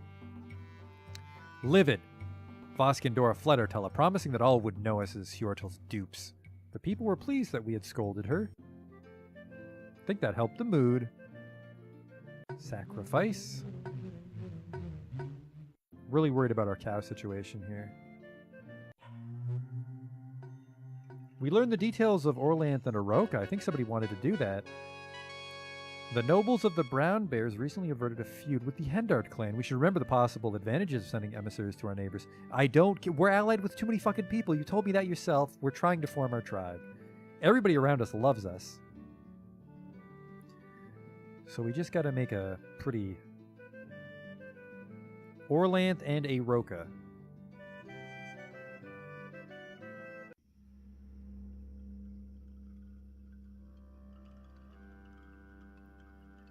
There came a time when the rich splendor which Ernelda had given to Orlanth began to fade and dwindle. This troubled the god, and he sought to learn the cause. Only one person is doing this, said Ernelda, but I have refrained from telling you, dear husband, because I know that you honor kinship so much. I would never wish to aggravate an already bad situation. The world is poorer for your silence, said Orlanth. Our own people suffer and go hungry. Tell me, good wife. At your commando, husband. I will instigate kinstrife. Your nephew is the cause of our woe. He is drying my yield and starving the world. His name is Daga, the son of Molani, your niece. That's the god of drought. I have fought with my brothers already, and most of my nephews as well. For you, sweet wife, I will go and speak to him, and then I will threaten him, and then I will curse him, and then I will drive him off or kill him. There is more, my love, to know of your foe. His father is your enemy, the tyrant who would hold all the world in his hand. Yelm is the father of Daga, born to shameless Molani. Then my decision is made. I will seek him and kill him, and treat him as they treated young Varnaval. Then I should find my kinswoman, daughter of my brother, and teach her the lessons of the storm. Thus she will be ruined, and another dishonor heaped upon my family and my name. We shall eat, said Ernalda. The people will love you. And Orlanth went off and fought against Daga, but he was unable to win. Daga was a specter, a wan and frightening thing without substance to strike or force to scatter. Orlanth thundered and raged at Daga, but nothing he did had any effect.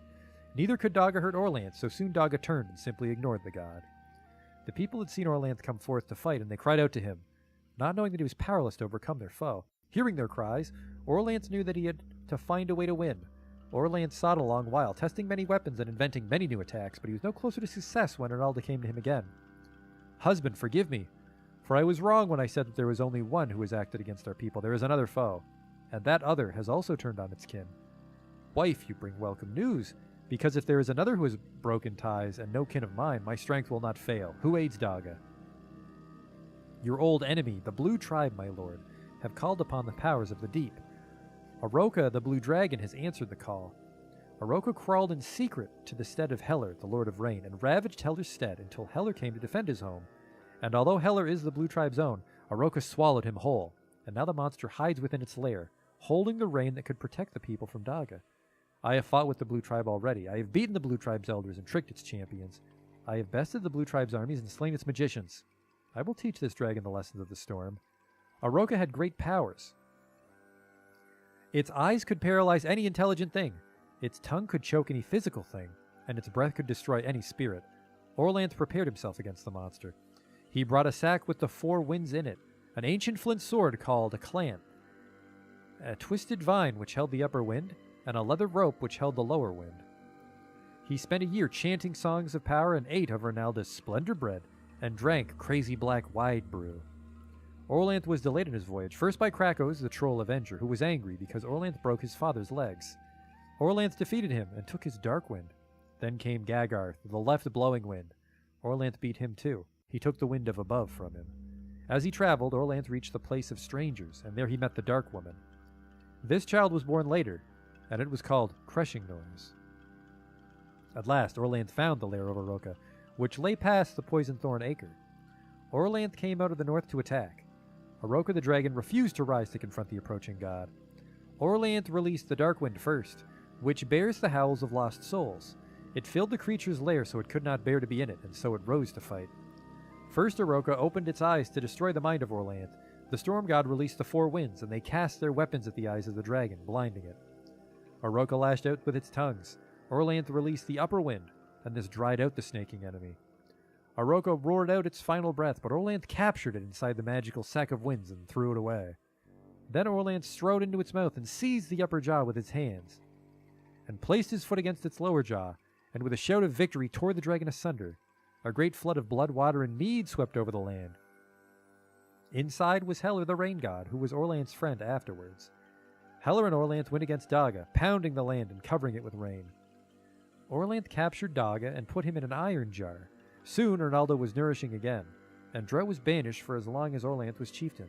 So long as people are not selfish and are not foolish enough to let him out by propitiating him, Daga remains safely in the jar. It's a lot more complicated than the picture implied.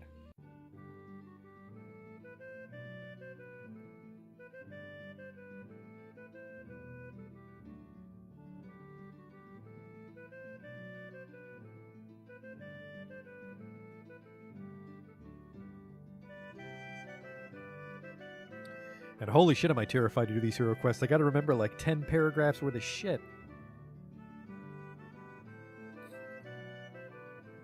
Sacrifice of the god of... No, Isres is the god of talking.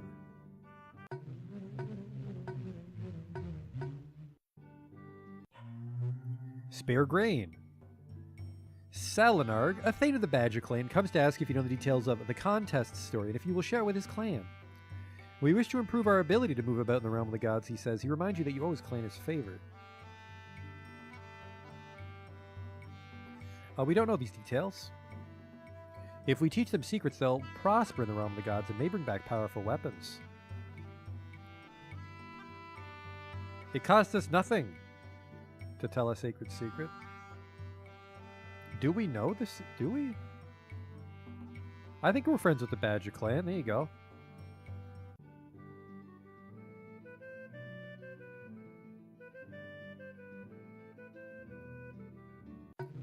Get our sacrifice here. Hope we learn about a quest. We didn't. Just keep sacrificing shit. Alright, don't sacrifice those ones. Is Daga here? No. Trickster God, no thanks. Ancestors, what's up, homies?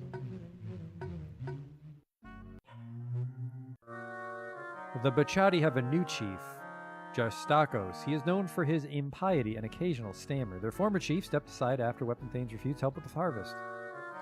We have too many hunters. Manara calls the rest of the clan ring to discuss her dream. For the past week, I've dreamed of a god talker driving an ox cart with a statue of Orlanth. His companions wore no shirts and played horns and drums.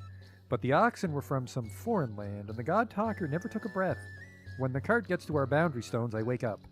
Tonight will be the 7th dream. We should do something.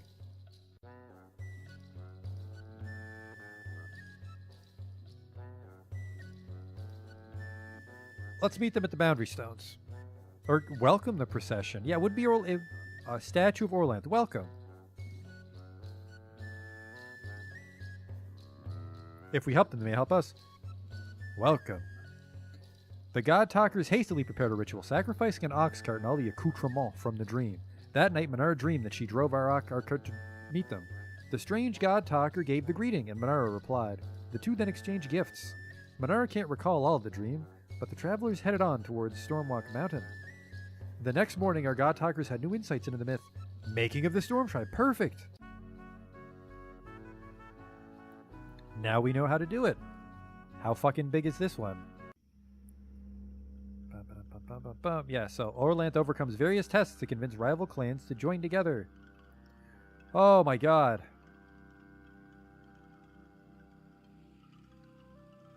When Orlanth's marriage to Ernaldo was new, he spent much time enjoying the sweet secrets of his bride. But at length he grew restless and began to think again of his enemy, the Emperor. Ernaldo saw that he was turbulent inside, and said to him, You will never beat the Emperor by yourself, for when you fight the Emperor, you also fight his tribe, the Fire Tribe. If you really want something to rival what the Emperor has, you must make a new thing, like the Fire Tribe, but better. Ernaldo's words troubled Orlanth, and he walked the world and let them rattle around inside him. The doubting wheel rolled towards him and said that Orlanth should not make a tribe. Orlanth captured the doubting wheel in a great net and took it home to Ernaldo, who cooked it up in a soup. It is nothing to be afraid of now, she said. So Orlanth wandered again until he found his brother, Yinkin, who was chief of the Cat Clan. Yinkin said, My clan is badly pressed by the Plant Tribe, which fights us for our hunting ground. So Orlanth fought Rustling Veins and the Sharp Green and bested them. He said, Now you must join my Storm Tribe.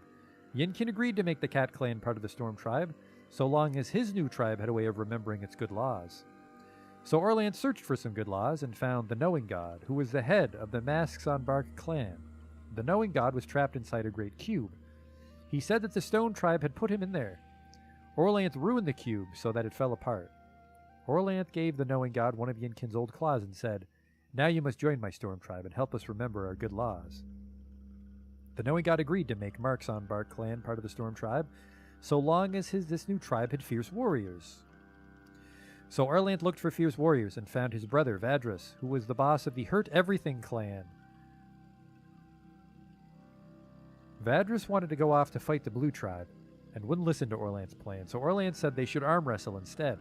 He defeated Vadris, and gave Vadris a lock of the Knowing God's beard, and said, Now you must join my Storm Tribe. Vadris said that the Hurt Everything clan would join the Storm Tribe, but not if Yinkin's Cat Clan were part of it. I will not attend a moot if he was there, Vadris said. Orlanth said nothing about Yinkin and went on his way. Orlanth kept collecting clans. The Talking God agreed to make his traveling clan part of the Storm Tribe, so long as it had many cows with which to trade. So Orlanth sought out Uralda, who agreed that the Cow clan should join the Storm Tribe, so long as there was feed for her clanmates to eat. So Orlanth found Esra, who said that the Grain clan would join, but not if the Traveling clan were part of the tribe, because the Traveling clan were too anxious to share her with outsiders. Orlanth brought them together in one big moot, and soon everyone was fighting and blaming him. "You said Yinkin would not be here," Vadris cried. "I will not moot with the Talking God," said angry Ezra. Orlanth was about to fight all of them right there and then, but then Ernalda brought him items of tribal regalia. She brought him the chest of torques, with which he could gift the clan leaders. She brought the Hall of Understanding, where people would settle their differences by talking them out. She gave him the Crown of Authority, which made people respect his sacral powers and pledge allegiance to him. Most of the clans agreed to make the tribe, but there were still some who were stubborn. Then warriors from the Night Tribe came and attacked the quarreling clans, and everyone banded together to fight these hungry enemies. They saw that the Night Warriors could have destroyed any one clan, but could not destroy all the clans massed together. The last of the troublemakers settled down and named Orlanth their king, and so Orlanth made the Storm Ring to govern the new tribe. Holy shit, that was a long read. We'll try it once, and we'll see how fucked I get by the choices. Making of the Storm Tribe. Apparently Hercules is going to go do it. I don't know. Renowned? Where's the other guy? Okay, he's heroic. Oh, I really don't want to lose Hercules, though.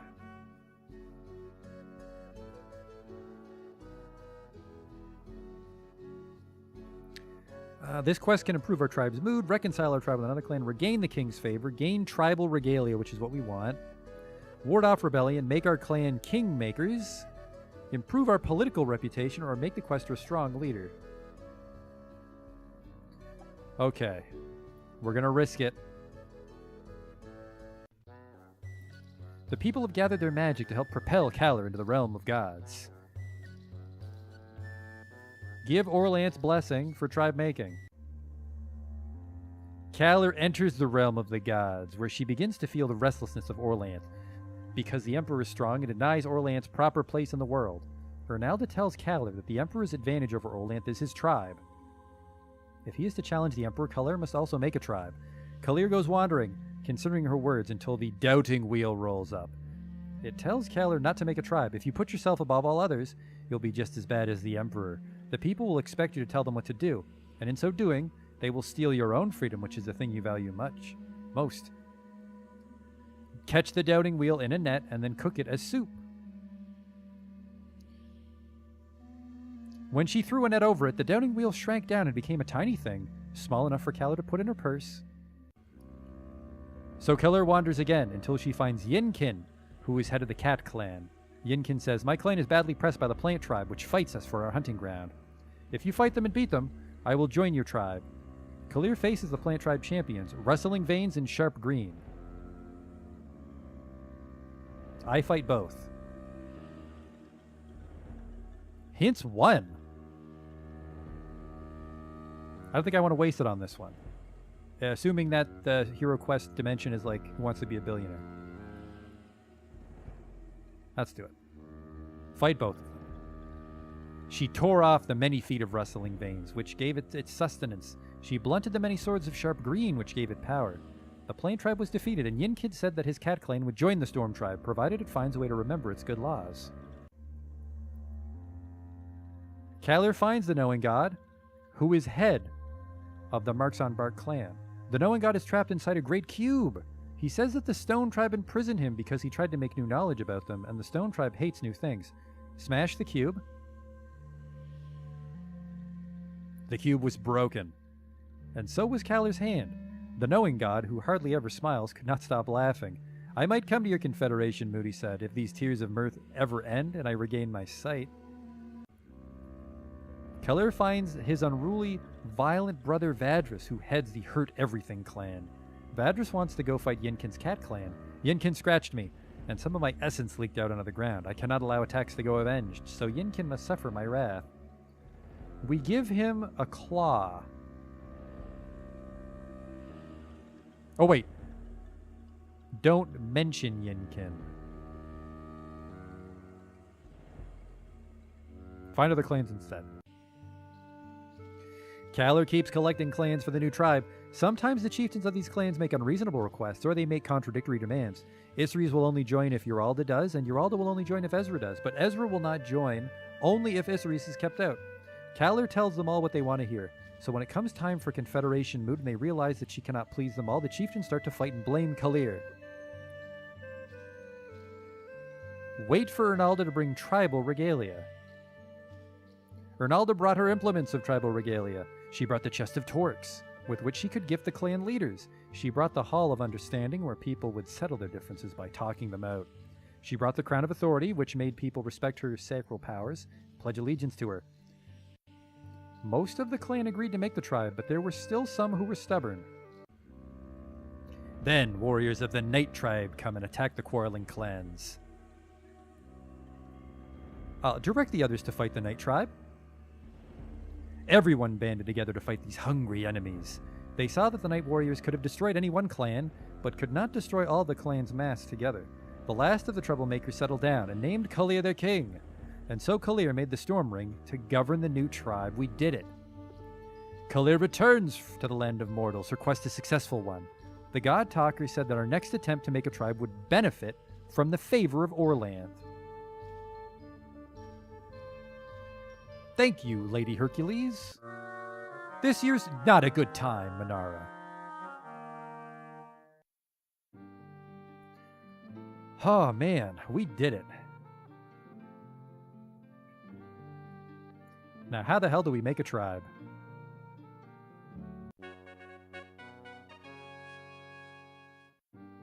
Ask for cattle, demand tribute, propose alliance. No, how some... The Grey Foxes are in love with us. We can absorb them. We're allied with them. How the fuck do I make a tribe? I bet I have to do forming the tribe, don't I?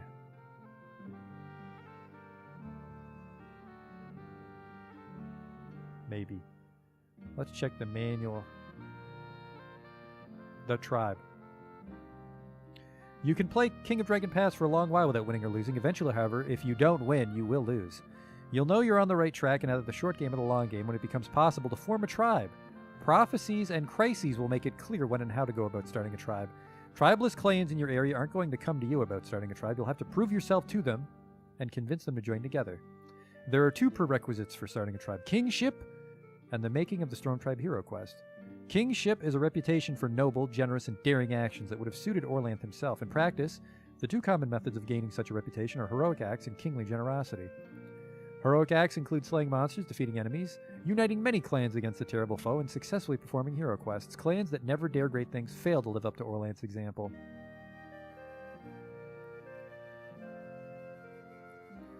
When another clan comes calling for repayment of favors or help against supernatural menaces, generosity will spread your clan's reputation for behavior befitting a king. Generous gift-giving by your emissaries can also improve the clan's kingly reputation. To keep rough track of how your clan is perceived as potential monarchs, the Sacred Time recap screen provides a kingship indicator showing how your clan ranks. Before you succeed in making a tribe, the low end of the scale is for clans that conduct themselves like stick pickers, and the high end of the scale is for clans that conduct themselves like kings. The scale and names for the ratings change once you've succeeded in making a tribe, but the principle remains the same. One good way of increasing your kingship in a hurry is to succeed with a hero quest, any hero quest. But if you want to form a tribe and win the game, you must duplicate Orlanth's mythical feat of tribe creation, which we just did. Once you succeed at the making of the Storm Tribe quest and proved yourself a kingly clan, you'll start getting chances to put together a tribe. If you choose to ignore them all, well, you're fucked. Negotiations with the clans in your area will be the first order of business. You can set yourself up for success by establishing good relations with most of your neighbors, which we've done.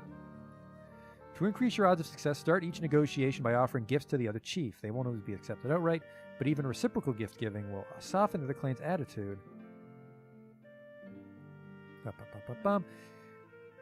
It's fine to have a couple of hated feud clans to use for sword practice, but if you've made yourself a royal nuisance to everybody, you may never become a royal presence.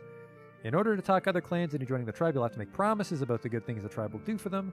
Clans that are already your friends will be much more likely to listen to your entreaties. An ally who trusts you already may only require one promise, whereas a clan that distrusts you may not be satisfied after 3. The negotiations require delicate balance. If you promise too little, other clans will turn you down. Bigger promises make it more likely that a clan will join the tribe. Pay careful attention to your ring's different angles on the correct course of action. Your advisors aren't likely to present a unified front. They're different people after all, so you'll have to choose a path from their mixture of signals. If your first tribe making attempt fails, don't despair. You'll get another chance. Don't relax too much either, because your second chance may be your last. Jesus Christ. You need at least 3 other clans to form a viable tribe. More is usually better. The bigger your tribe, the stronger it will be, and particularly in relation to military adventurism by other tribes. On the other hand, the bigger the tribe, the more likely it is that you have made many difficult promises. Once you've succeeded in establishing a tribe, the clans will come together to choose the first king.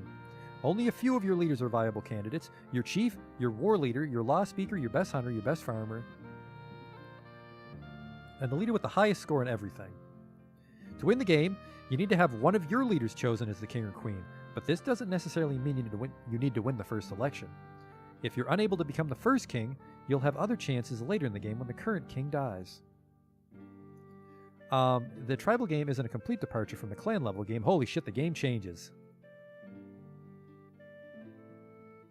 So it sounds like they're just going to come to me and ask?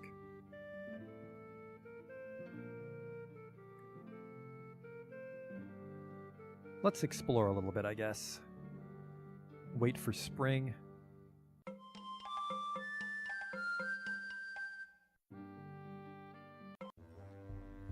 Vingan warrior women burst into your clan hall during a feast. They set fire to the hall and wound several warriors and ring members. As your weapon thanes rally to drive them off, they retreat, sustaining only light wounds themselves. Your attackers were from the Herod clan, whose weapon thanes are well known for hiring out their martial services to other clans. They're often employed during feuds. Many of your people immediately assume they were hired by the Harani.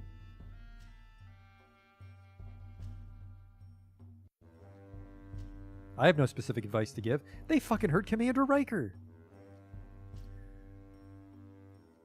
The Herod law speakers will claim that they're not responsible for the attack because they're mere mercenaries. We're too poor to hire mercenaries. I suppose that we have to force the Harani. Make peace with the Heron clan. Demand payment from them. How much do you demand? 1 cow. Wow. Not fucking cool, dudes. While exploring in the west, your exploration party is attacked by a bandit gang led by the powerful shaman named Kushil. He captures a member of the party and demands an outrageous ransom of 10 cows worth of goods. For a Carl. Our neighbors are loyal friends. Recruit warriors from other clans to join a war party. Fucking kidnap my dude. 2 of our neighbors were willing to send 5 warriors each. Send a war party. Who leads the war party? This dude. How many weapon thanes will you send? A whole bunch. Our war party were seized by invisible spirits and attacked one another as Kashil and his bandits escaped. That was fucking awful.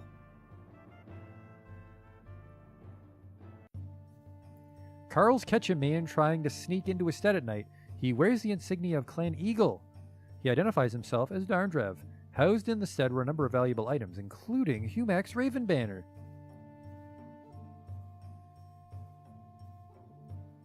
If we beat him and let him go to tell the tale, thieves will fear us. Get out of here. We're being attacked by the Elkin Valley. They sent a bunch of... We gotta hurry up. We'll use Burning Standard Maneuver. Take captives. Our forces eagerly followed the Burning Standard into battle, and the charge hit us before we could shift our lines. Uh-oh. Oh, no! They stole our stuff, but most importantly, they freed 31 slaves. And we lost the flag. This is not going well. Oh, here we go. The renowned prophet Einarth Milkeyes, who hails from a distant clan, returns. Oh, this was the one we can run into chances to do. Immediately begin assembling a tribe. Our emissaries began sounding out to nearby clans. We can't perform crop magic this year while Commander Riker's alive again. Double trade, herds health, diplomacy. I have a lot of reserves. Once again, we fucked up. Have a feast.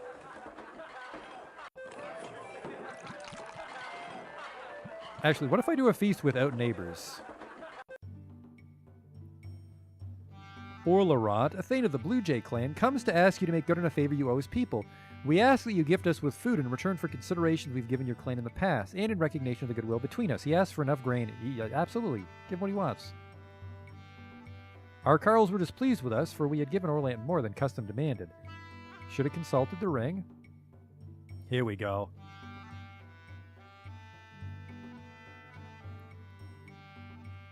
You have decided that now is the time to embark on the building of a tribe. You need to decide on a name for this new confederation of clans. Many tribes are named after their founder. The Kolimar are but one example. Politics, what a bore. The name should reflect the grace, intelligence, and righteousness of our women.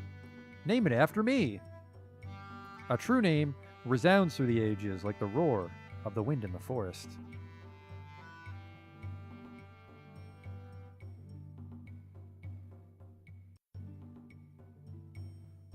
We should listen to what our tribe mates have to say about the tribe name. Pick a new name.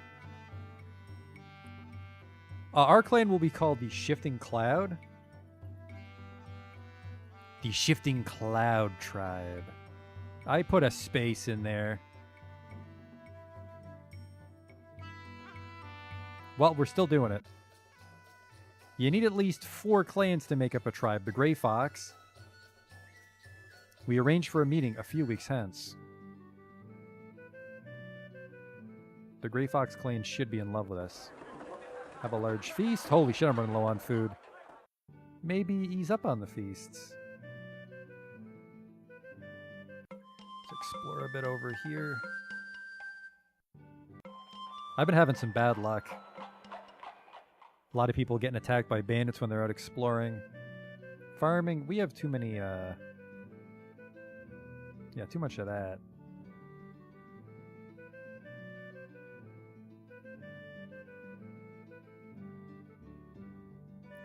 There we go. That's a big harvest. No, I don't think they become my cities. I'm not 100% sure, Celador. This is what happens when you play a game for the first time, I guess. I have no thralls. They fucking took all my slaves. Assholes. Draft some people in. On its way to Dragon Pass, Clan Grey Fox escaped pursuit by terrible forces. They have yet to fully recover from their losses. The Grey Foxes are in no position to make great demands of a new tribe. What do your emissaries say to the Grey Fox Ring? Our allies know they're weak and will appreciate the straight truth. They will help us and the tribe will fucking support our clan when we nominate a king. What argument do you use to convince them? Oh, we must know who their foes are. Oh, shit. They might bring the Pharaoh.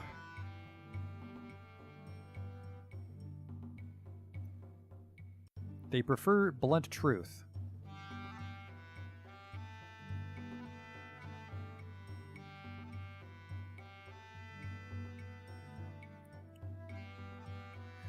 The Grey Foxes were... Whoa! They sided with the Pharaoh.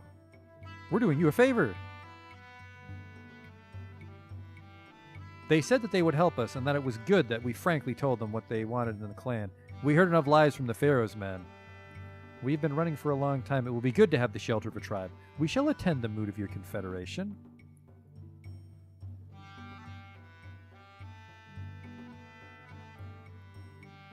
What is the next clan you decide to approach? There's Shifting Cloud right there, Grey Fox. I think the Bashads are my pal. We decided to meet very soon. While exploring to the west, that stupid shaman's there again. Yeah, take the fucking cows. So seek the blessings of your clan spirits.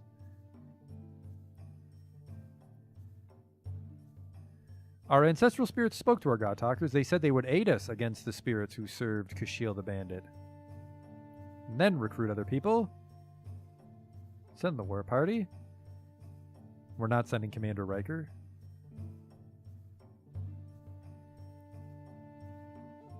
Our war party fell upon Kashil and his bandits and scattered them. We rescued Fantaro. Koralmar seized Kashil and stabbed him till his lifeblood stained the ground. We've been short of Carls for some time. We don't have enough workers for the fields or herds. If we don't recruit more, we might have to reduce the amount of land under cultivation or slaughter some animals. Or we could capture some slaves. We're being attacked by the Harani. Not fucking smart, boys.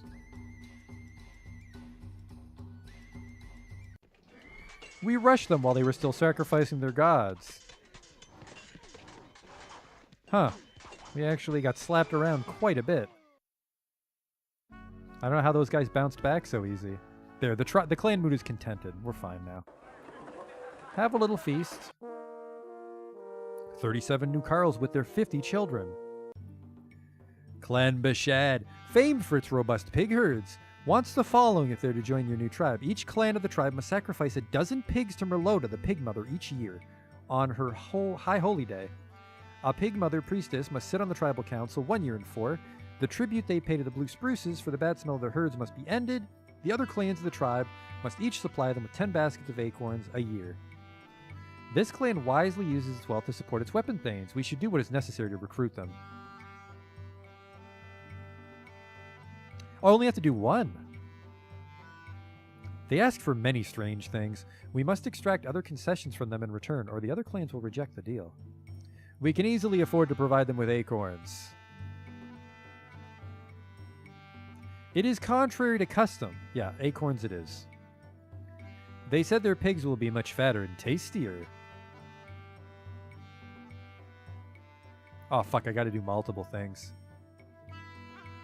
There will be trouble between the grain women and the pig women if the Bashadi are allowed to elevate the status of their hogs. And the tribute of the blue spruces. They want more?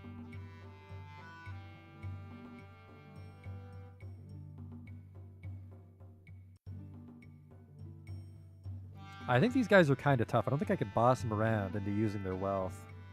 But, you know, we do have the gray foxes. What is the maximum they should expect to pay out each year? 5 and a 10, because they want to pay 10. They agreed, but grudgingly. And then I'll agree to the sacrifices.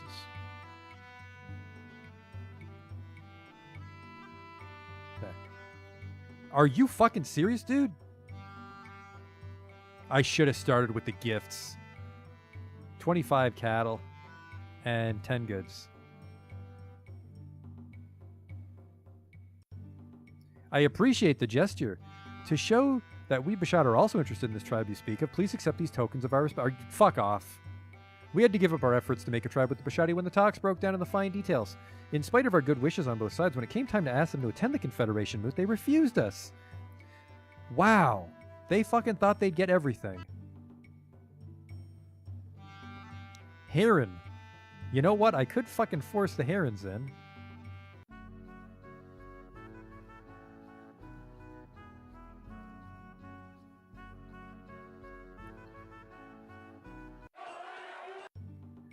Your emissaries approached Clan Heron with an offer of membership in the new tribe. They're well known for their aggressive trading practices and have many demands. The Harani want the Isari seat on the tribal council in perpetuity. They want better terms when their trade goods are bartered for cows or food. They want each clan in the tribe to supply guards for their trade missions. Finally, they demand that each new king take an oath to fight bandits. Absolutely. Those are all very reasonable things if they're going to be the trading powerhouse of the tribe. Take 15 cows, take 20 cows. He praised our generosity. Agree to the oath. Deal. Guards for trade missions? Absolutely. 5. The number of guards we suggested appeared to be acceptable to them. We must carefully examine the details of the entire matter, but it appears that we have the seeds of a profitable arrangement on our hands. That also deals with our #1 enemy in the region. Elkinval. Eagle. Eagle. We have too many hunters. How do I fix that? I don't want any hunters. I want fucking 5 hunters. Your emissaries talked to the Ring of Clan Eagle, a small clan known for giving a second chance to bandits and outlaws. They're also known for the effectiveness and ferocity of their raids. Broyan, chief of the Eagles, doesn't have any demands. He wants you to tell him why you should join your clan. Oh, there we go. He knows that they'll get the shit kicked out of him if we clan up. Well, if we'll kill you. Although it irks me to say so, your point has some merit. We shall attend your moot, though I promise nothing if the other clans offend us. Let's try to get one more.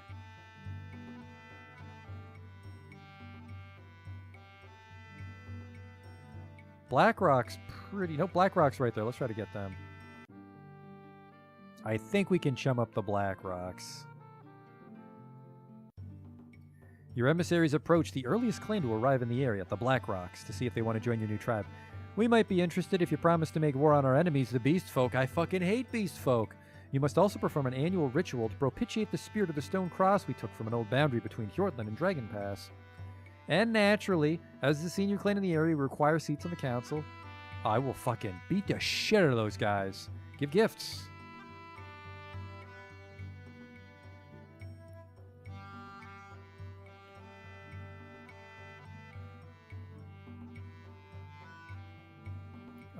I will propitiate the cross spirit.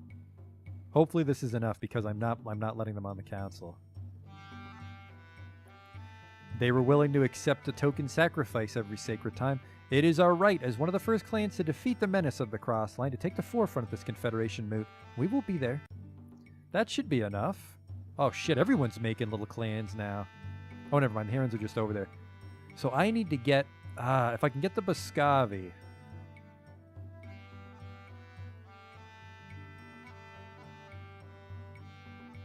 Let's see what the Boscavis want.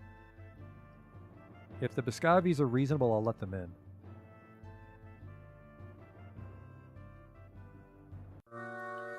The Pulaski have a new chief. He is known for his miserliness and his liking for rich clothing. Ooh, I could grab the Pulaski. They're new. You have offered the Ring of Clan Boscavi a place in the new tribe. The Boscavi are known for their love of pottery and a craft they pursue with an attitude that borders on fanaticism. Your emissaries report that to join the tribe, they want each clan in the tribe to promise to buy 20 cows worth of No. They want a guaranteed seat. No.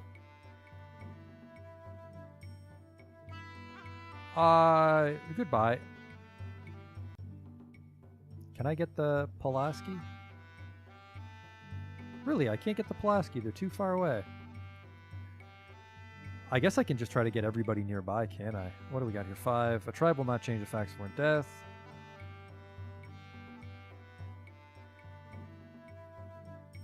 Clans that can't fight chaos aren't worth talking to. Thanks, man.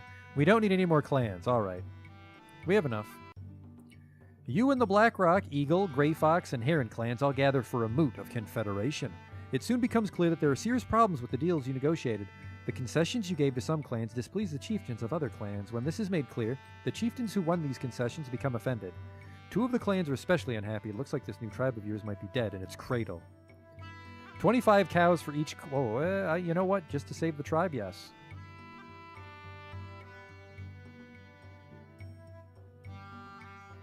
They seem pleased. Encourage the satisfied clans to make concessions. This only made everyone's tempers even worse. Persuade. We made progress. Soon there were only minor objections to the terms we negotiated. Everyone agreed to put aside their old feuds in the name of tribal unity. Now that you have other clans wanting to join with you and become a tribe, you must choose a king. The king must be able to lead and protect the people of the tribe. He or she must be a strong and generous person. Once a candidate is chosen, that candidate must design and complete a sacred rite unique to your tribe. All future kings will have to undergo these rites as well. Huh. The main reason to form a tribe is mutual protection, so we must support the Eagles.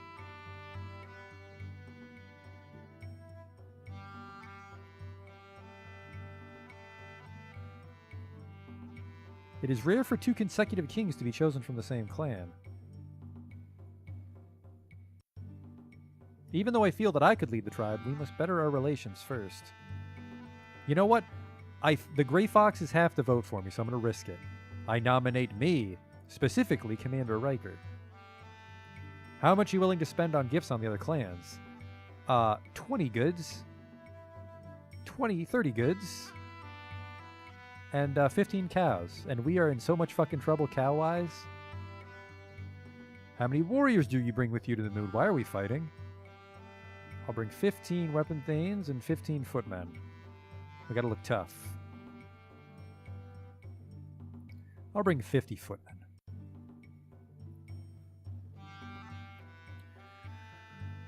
Who do you appoint to argue for your candidate? The candidate himself. Actually, you get it talking? He's a fair bargain. You know what? No, you're like a legendary bargaining. Yeah. Cool Brast. What is his job? The best poet. Hey! Ernaldness spoke well, and Varsins was chosen to rule the Shifting Cloud tribe. The time has come for your own Varsins, the first king of the Shifting Cloud tribe, to undergo the rites of kingship. Because this is a new tribe, the magicians and priests have had some latitude in designing the rites. Future kings will have to follow them precisely. If he fails to complete these rites, he loses all claim to the throne. It is also possible that the candidate will be harmed by enemies attracted by the magic of our rite, or devoured by angry spirits if he proves unworthy.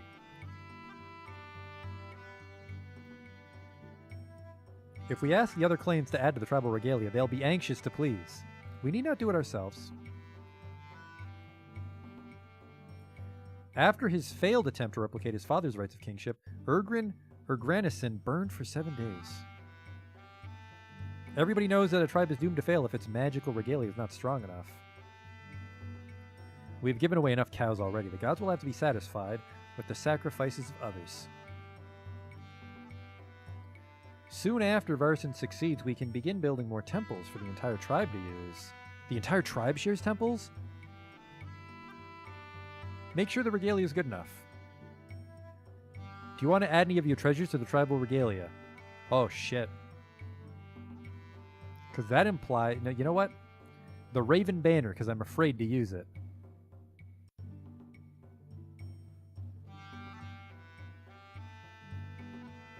Do you try to persuade other clans to add to the tribal regalia? No, let's not get greedy. Varsins completed the rituals of kingship. The celebration lasted for days. Excellent work. Goddamn right the clan mood is happy. Don't die, your majesty. He's only 44. We need to remain a war clan. Yes, sir. A family of travelers petitions you seeking membership in your clan. Force them to be thralls, literally from our backstory.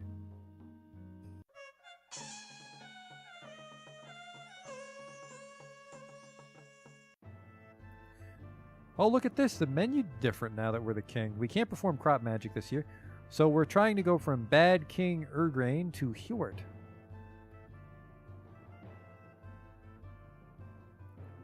The clan has 91 more people, 156 fewer head of cattle. It was a very cow-heavy killing year.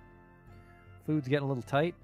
Made a lot of goods, but then we had to give pretty much all of our trading profit away, and then we gifted a bunch to become king. So we have cow problems. What is destiny and heroism? I don't know. War, herds, trade, diplomacy. All the god talkers agree. Chalana Arroy was pleased that we didn't launch any raids this last year. We should have little problem with disease for a few years. Neat. Oh, you're getting old. Man, you are aging much worse than the king. I'm pretty sure this guy's looked the same for fucking 15 years.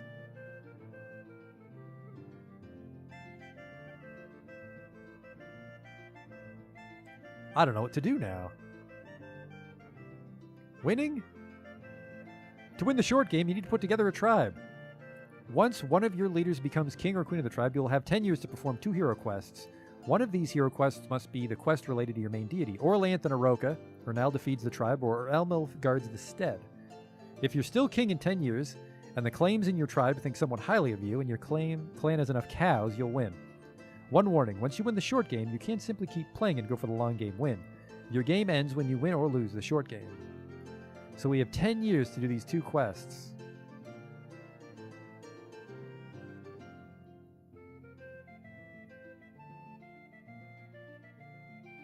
What's my main deity? I think I chose Orlanth. So I have to do Orlanth and Oroka, which was a fucking mouthful. Oh, I'm probably going to have to write that one down because it'll probably ask us which wins we capture and when to use them. Okay, so we have to do Orlanth and Oroka, and then we just have to do a hero quest.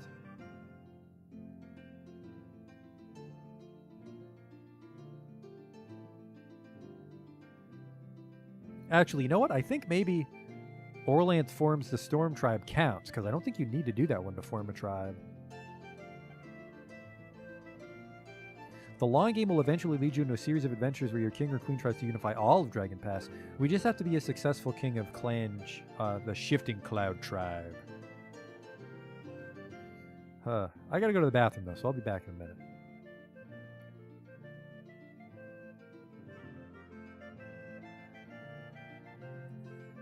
Alright, I'm back.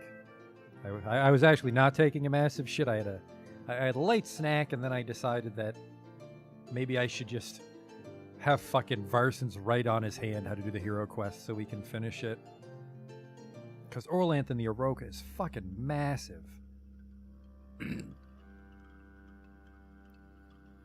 I'm not 100% sure what parts we need to write down.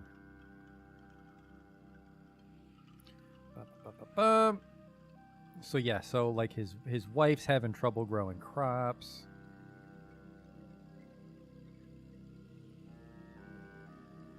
Kinstrife, it's Daga's fault and he can't kill Daga.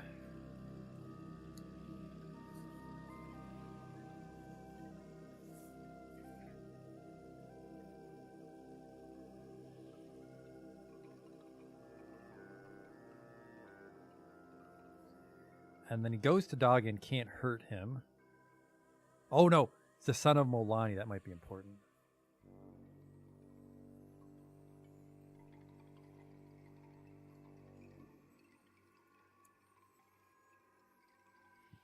Who is his niece, and then brothers most of nephews.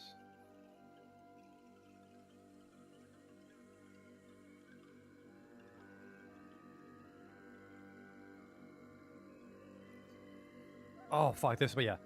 Speak to him and then threaten and then curse and then drive him off. That might be important. Watch me go in there. It's like, yeah, just flip a coin, you'll win. The really important thing is here at the bottom is the order in which he uses the wins. But I don't want to get hosed on an important detail. We'll probably send Girl Hercules, or we'll send the king. Probably send Girl Hercules, because it's probably very awkward if your king dies on a hero quest.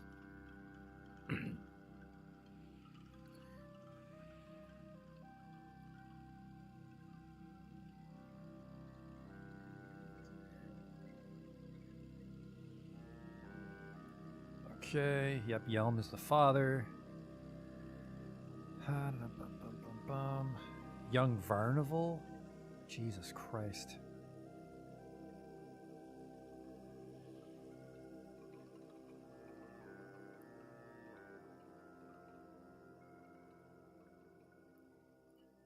We shall eat, and then he goes off to fight Dog, and he can't kill him. And then everyone comes in and is upset at him, but they don't realize he's getting fucked. Testing many weapons and inventing many new attacks. I cannot emphasize how much I'm counting on those of you in the chat to remember this story as well. We all have to come together as Clan Stink Cloud.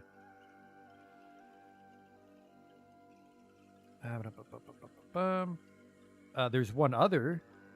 It's not just Dog, it's Oroka, the Blue Tribe.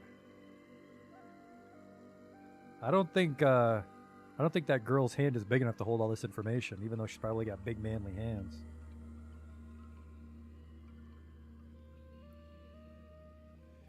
Blue Tribe. Oroka ate Heller.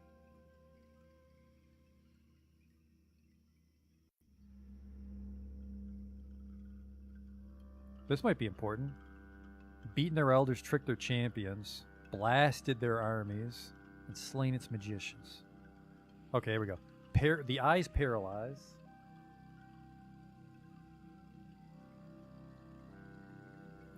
The tongue chokes physical things.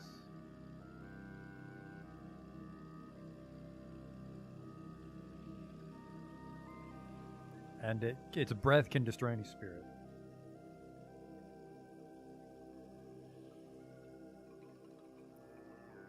Okay, he's got the sack. An ancient flint sword called a clanth.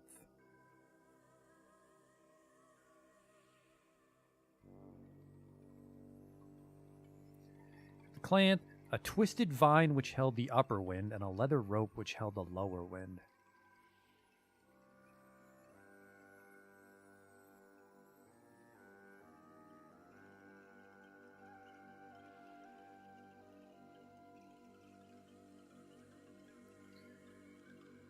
Okay, he spent a year chanting songs of power. He ate the splendor bread, which is not to be confused with wonder bread. Wide brew.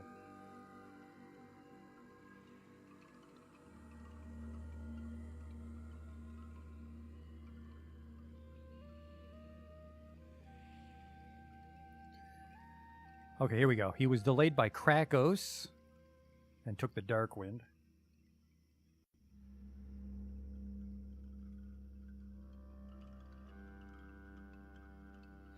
Krakos took the dark wind. Then Gaygarth took the wind of above.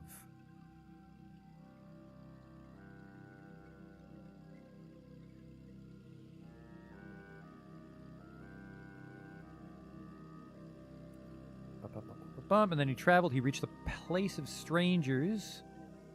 And there he met the dark woman who he banged, apparently, because that's just what you did back then. I think I saw that in a Conan.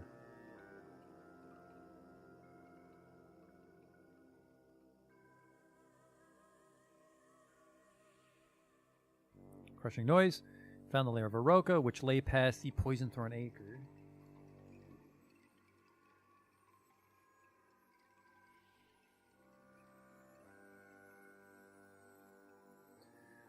He came out of the north.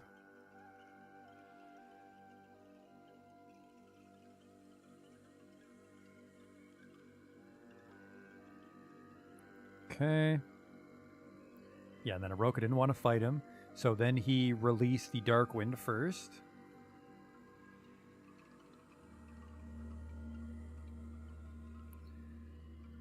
Yeah, the Dark Wind fleshed him out. And then the Four Winds blinded him.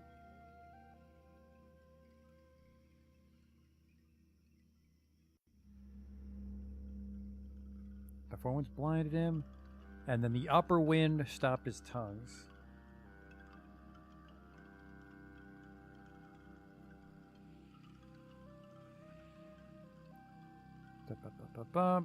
And then right before it could breathe on him, he just captured it inside the sack.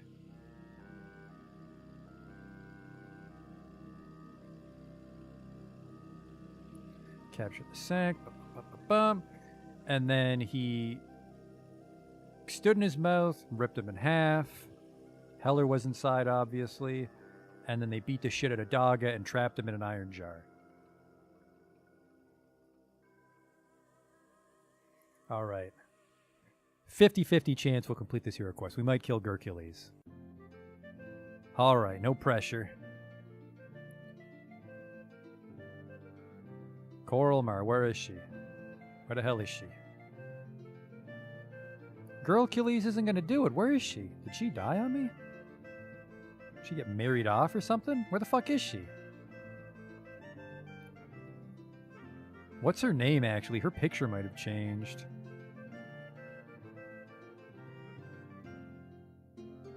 That's not her.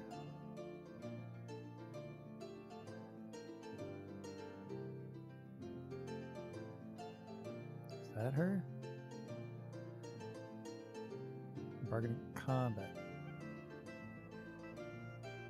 Is that her? Where the hell is she?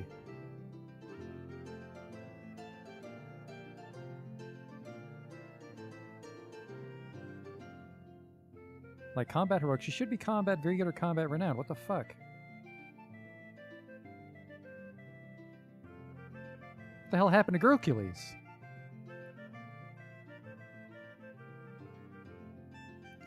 Well, shit, that's not as dramatic of a finish, but I guess at the same time, if he dies, he's not on the ring.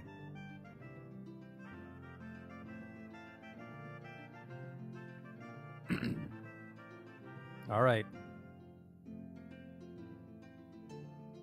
To end a drought caused by a kinsman, Orland slew a dragon and rescued Heller, the rain god. This quest can bring rain. Just risk a man's life performing a hero quest, so it rains. It can make dragon newts fear us. We're indifferent to them. Strengthen the clan is probably what we'll do. The people have gathered their magic to help propel Coralmar into the place of gods. What benefit does he seek?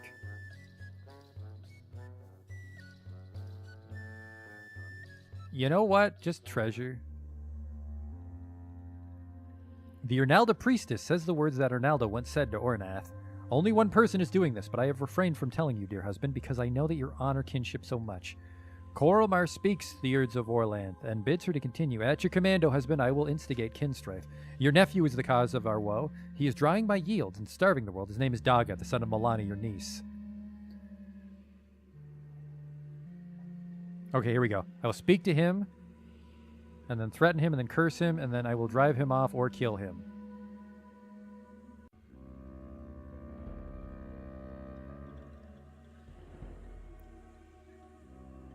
Coralmar goes to fight Daga in the place of the gods. Daga has no substance to strike nor force to scatter. Keep fighting, don't stop. Let him win, but fight defensively to minimize injury. Take a few blows from Daga and then flee. I think, like, he did have to run.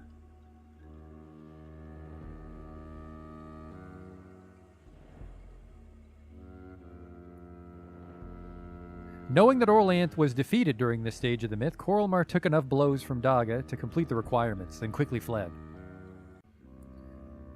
Coralmar learns that there is a secret weapon to use against Daga, the rain god Heller.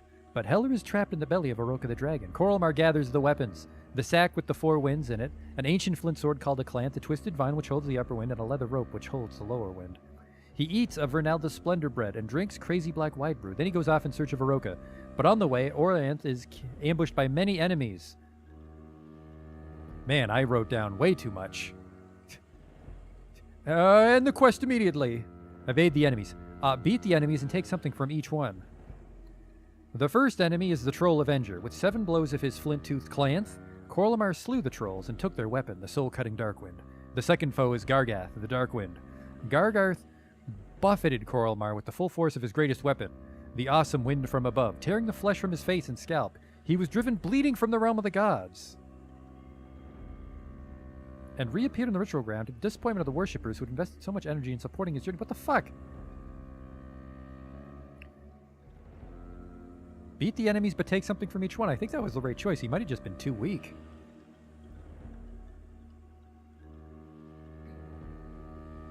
Huh. Let's double check that. Gargarth, the bad wind. That's what happened.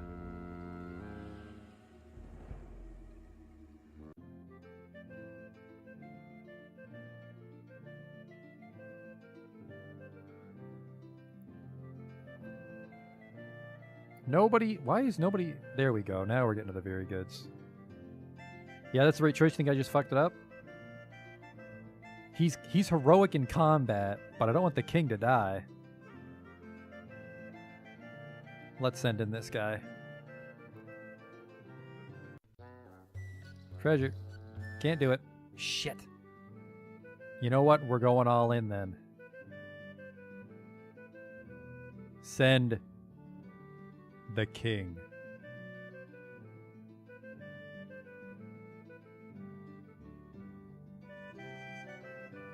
Tribe, please help. Make the quester even stronger. Shit. Alright, we're not doing anything this year.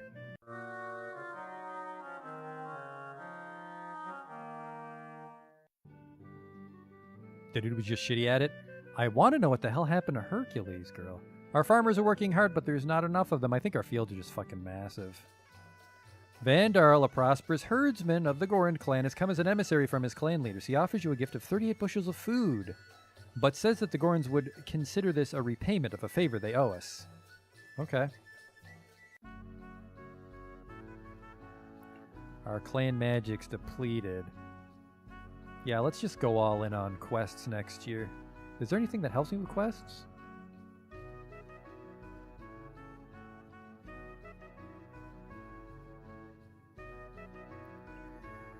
Trickster God, no.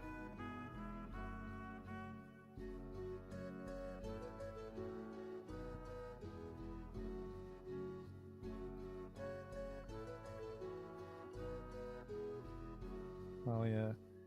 Earthblood. Friend of Yinkin. Rain. Reduces deaths and wounds among the farmers. Neat.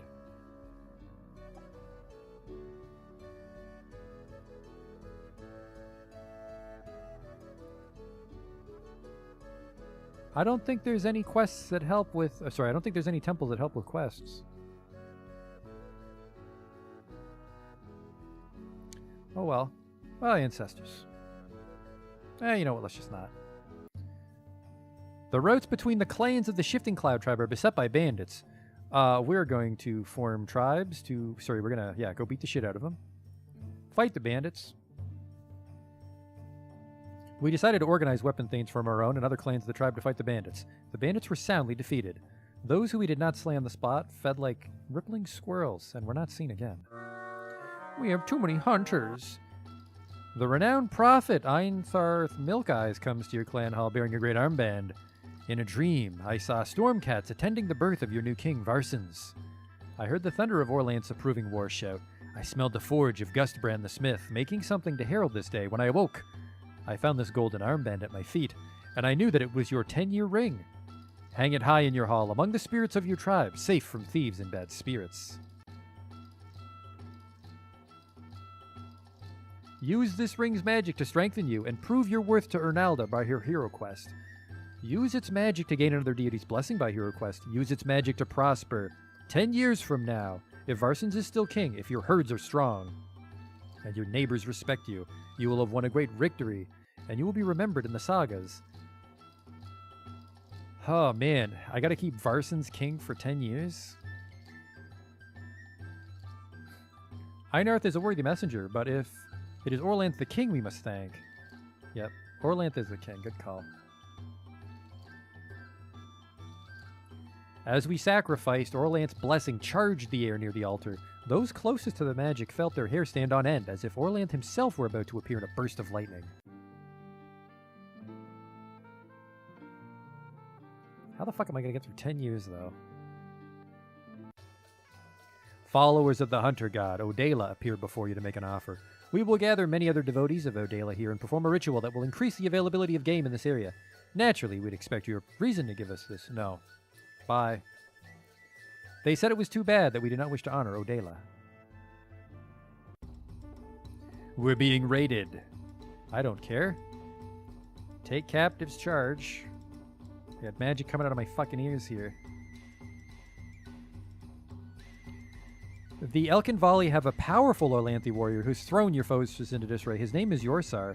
He flits about the battlefield, throwing barbed javelins down upon your warriors and flying away from anyone who tries to combat him hand to hand. By fighting through the enemy weapon thanes, Coralmar has come close to Yorsar, perhaps close enough to cut him down.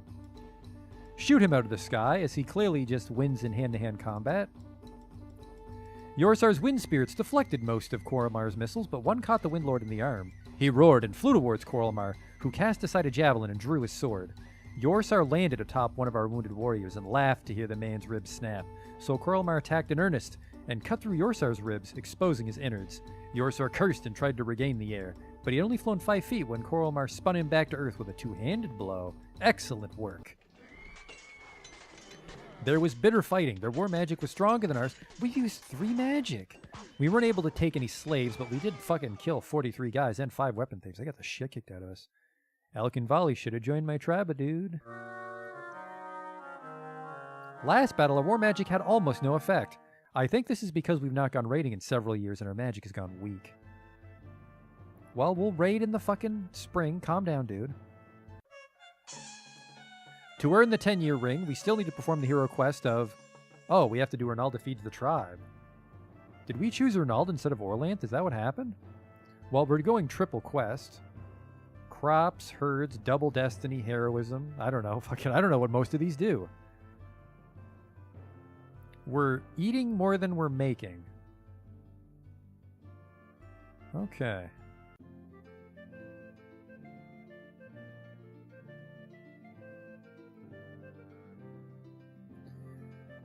You know what? I don't know. I don't think I want to do another stream of King of Dragon Pass. So I think we just want to try to complete the hero quest one way or the other. And then just assume we'll become king. Ernalda feeds the tribe. You are way too fucking old to do this. Who takes the role of Ernalda in the hero quest? I don't even know who's going to be good at it. I mean, she worships Ernalda. Ask to help. Increase crop yields. All right. You suffer Daga's blows. Is that not true?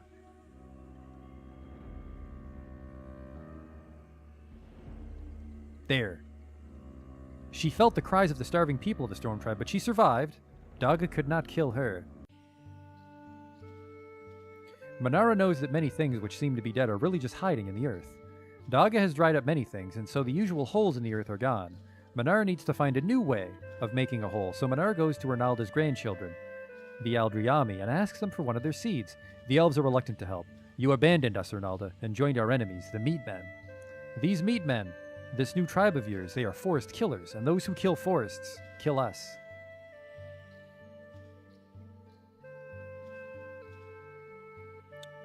Ah, shit, it's either remind them that you're grandchildren or tell them that Draga's gonna fuck everybody. Really?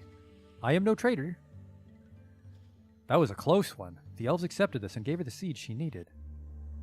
Holy shit, Ursula here. Not so fucking fast, bitch. The seed is called Adboral, and it is a burrowing thing that makes a big tunnel into the earth for Manara.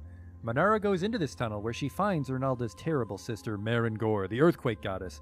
She has taken Barntar as her thrall. Your son, he helps me to break up the earth into pieces so that I can hurl at our enemies. You think that this fight with Orlanth's nephew was a terrible thing, but it is merely the harbinger of what is to come. The kin strife he caused will soon bring about other bad things. 3 bad gods will force Orlanth to give him their blessing, and together they will make a god that is worse than all of them put together. I need Barntar to help me fight them. Without Barntar to plow the lands, there will be no reason to fight. I think she sweet talks almost everybody. You are right. We cannot let starvation claim the Storm Tribe before the darkness comes. There will be enough starvation as it is. I will return your son to you.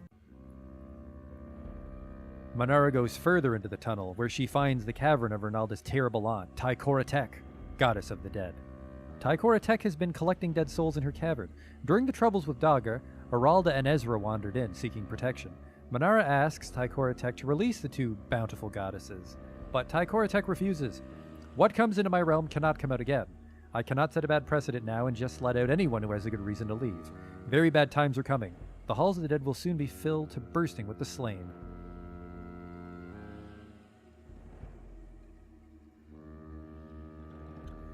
So I'm torn between making life where there should be death, but I think she always tells them that they just, like, more people will die. Fuck off. Tykoratek relented and returned Ezra and Aralda to Manara. Manara seeks to leave the earthen tunnel with the god she rescued, but a terrible woman blocks their way, looking fierce and brandishing an axe. You cannot leave here. The tribe is sundered and cannot so easily be mended. Your man committed kin strife, and so I, who have not been born yet, have been charged with the task of keeping the broken things broken.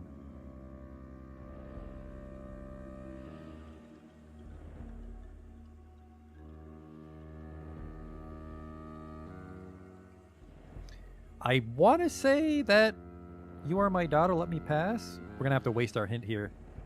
I myself will come to the place of the dead, and you will seek to avenge me. When the terrible woman saw that Ernalda understood, she said, I will be born as your daughter when you are slain, when the terrible time, predicted by Marangor and Tykoratek, come true. I will avenge you, but for now, I will let you return to the world with the ones you have rescued. Manara returns to the land of mortals. Her quest a successful one. The people rejoice, looking forward to overflowing bushels now that crop yields would improve. We did it. We completed both hero quests. So we just need to not die for 10 years. Magic plus 12. Hero quests are really fucking risky because I think you can only beat each one once, or maybe you can only look. It looks like you can perform each one once per year. I wonder if we can send someone else off on Orlanth and Oroka. Coralmar. Maybe. The people have gathered their magic. Treasure? Nope. Our food stocks are exhausted and our people are starving. 10 are dead of hunger. We should slaughter some of our herds, then either buy food or call in a favor. Or times might be so desperate that we should perform the hero quest. I just did that. I literally just did that. What are you talking about? Food 0. Holy shit. Slaughter some stuff. Slaughter the horses. Oh, we're low on cows. That's why.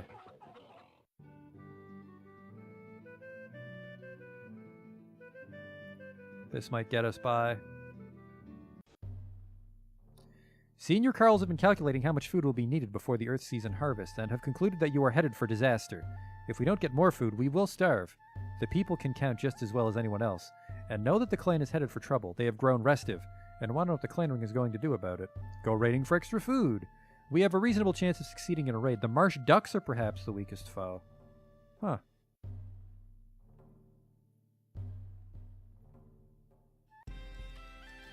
Go raid the marsh ducks with almost everybody. Call in a favor.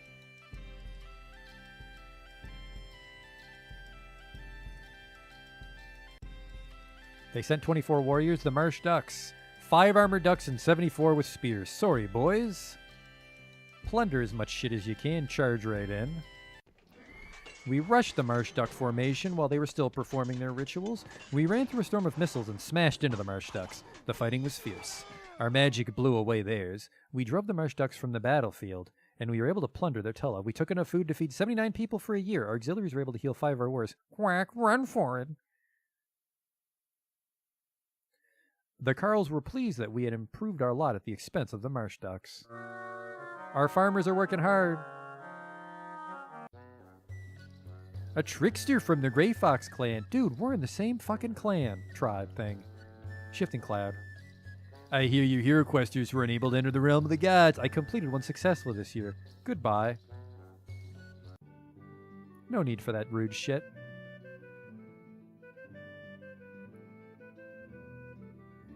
The harvest is 1763. I just fucking I'm not there yet. I think we just got a fucking non-stop raid. Or cattle raid. Who are my enemies with? The Blue Jays? Yep.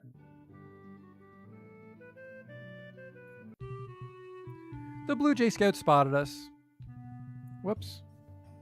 Representatives of the Heron clan and the Blackrock clan come before the king. The Heron delegation says, it has proved surprisingly difficult to get the Blackrock clan to uphold the tribal deal. They claim to have forgotten the terms that they had agreed to. Our emissaries and traders are insulted. Basically, the Blackrocks are not behaving like a tribe mate. The Herani request that the Varsons find the Blackrocks 30 cows worth of goods and command them to change their ways. Needless to say, the Blackrocks vigorously deny the claims and suggest that the Heron be admonished for making false accusations.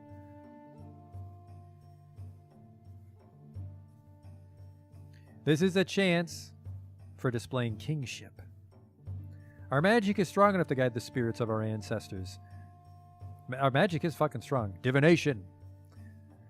The spirits of our ancestors said that the complaints of the Herani were well-founded. All right. The Heron Thanes praised Varson's good judgment. The Blackrocks shook their heads. Fuck you guys.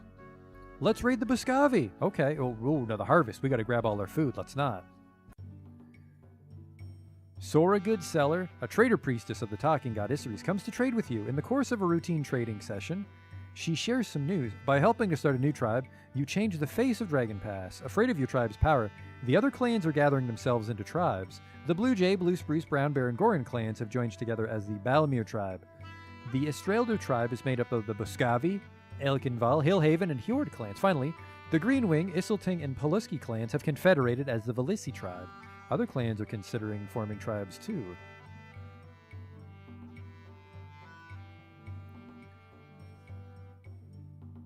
Warn the elves against one of the new tribes. We are strong and should prove it on the battlefield. We are pretty strong. An alliance with one tribe will lead to a war with the others. In a place where there are so many elder races and other strange things, it is good to have some inhumans on your side. We are not friends with the beastmen, Cool Brast. We could strengthen our magic through sacrifice, but if the gods are displeased, they may take some of our magic away from us. After Bad King Urgrain's reign, the night came and the tribes fell apart. Okay. Farmers wait and see how their crops grow. Yeah, let's just tell everybody. They decide the best course of action was to wait. The warriors of the Grey Fox clan have massed along your boundaries. They demand safe passage through your Tulla so they can attack the Eagle Tulla by surprise. Aren't we in the same tribe?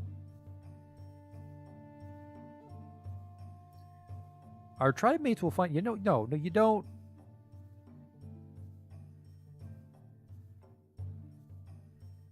They're both our allies.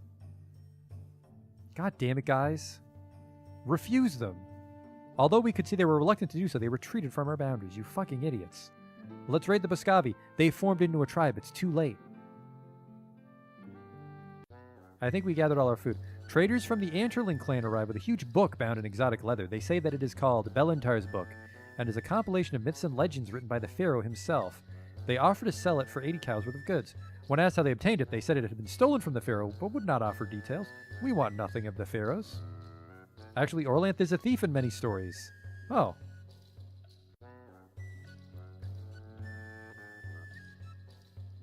We might know. You know what? 50 cows. Colbras makes a good deal. I'll give you 50 cows for it. That's what artifacts go for. We bargained for a better price. Varsons took charge of the book. He found it a confusing collection of contradictory story fragments in no particular order. If there was anything of value here, it would take another clan to decipher it. Well, shit. Way to go, fellas. We can limp along with too few farmers for a while, but we should recruit more farmers into the clan soon. Where the hell have you been? When I last went to the other side, I learned a prophecy about our land. It said that a great king would arise to unite the tribes into something more than a tribe, and that he would do so with strange magic and unfamiliar wisdom. Some say it will be the Balmir who do this thing, but I think it should be us.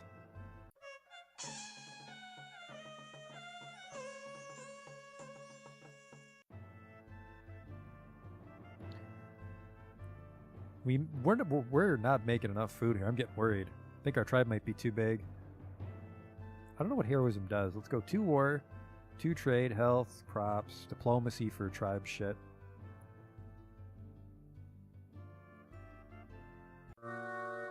The God Talkers heard the sad, distant lowing of Aralda's herd. We were not able to devote magic to our own herds because we didn't learn one of her blessings. Ingard died of old age. He made us promise to burn his body. Okay.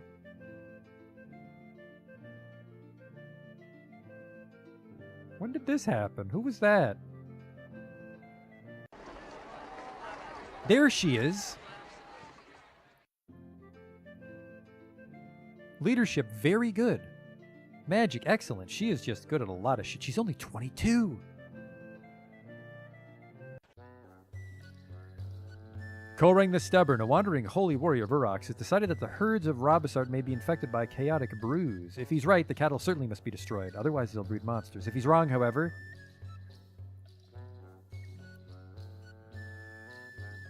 Conduct a ritual to test the herd's health. Onelson ritually determined that Kolrang was mistaken. Gruffly apologizing for his error, he departed. That would have cost us a lot of fucking cows. Let's swap goods for... fuck. Let's go goods for food. Trade with my friends, the Hirani. They're in our tribe, and we owe them a favor. I need food, and I will sell you goods.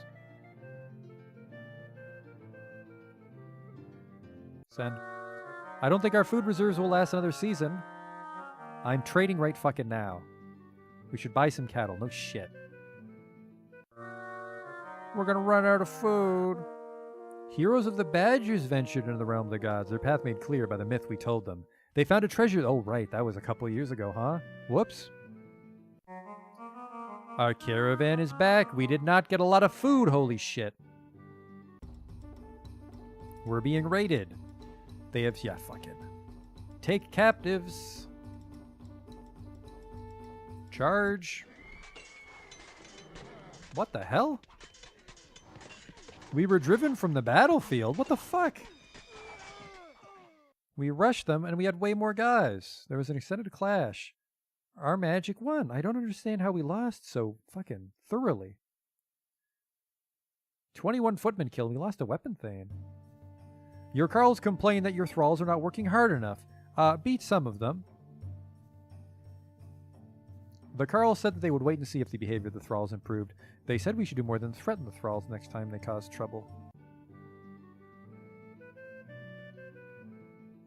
I don't know how we lost that one. Things are not looking good for the Shifting Cloud tribe, but I think this is where we're going to end our King of Dragon Pass adventures.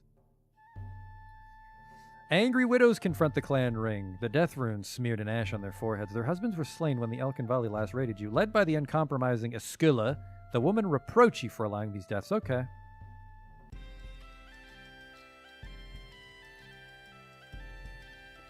Calling a favor with the blue spruce. Pretty even fight. I'll use the fear spirits.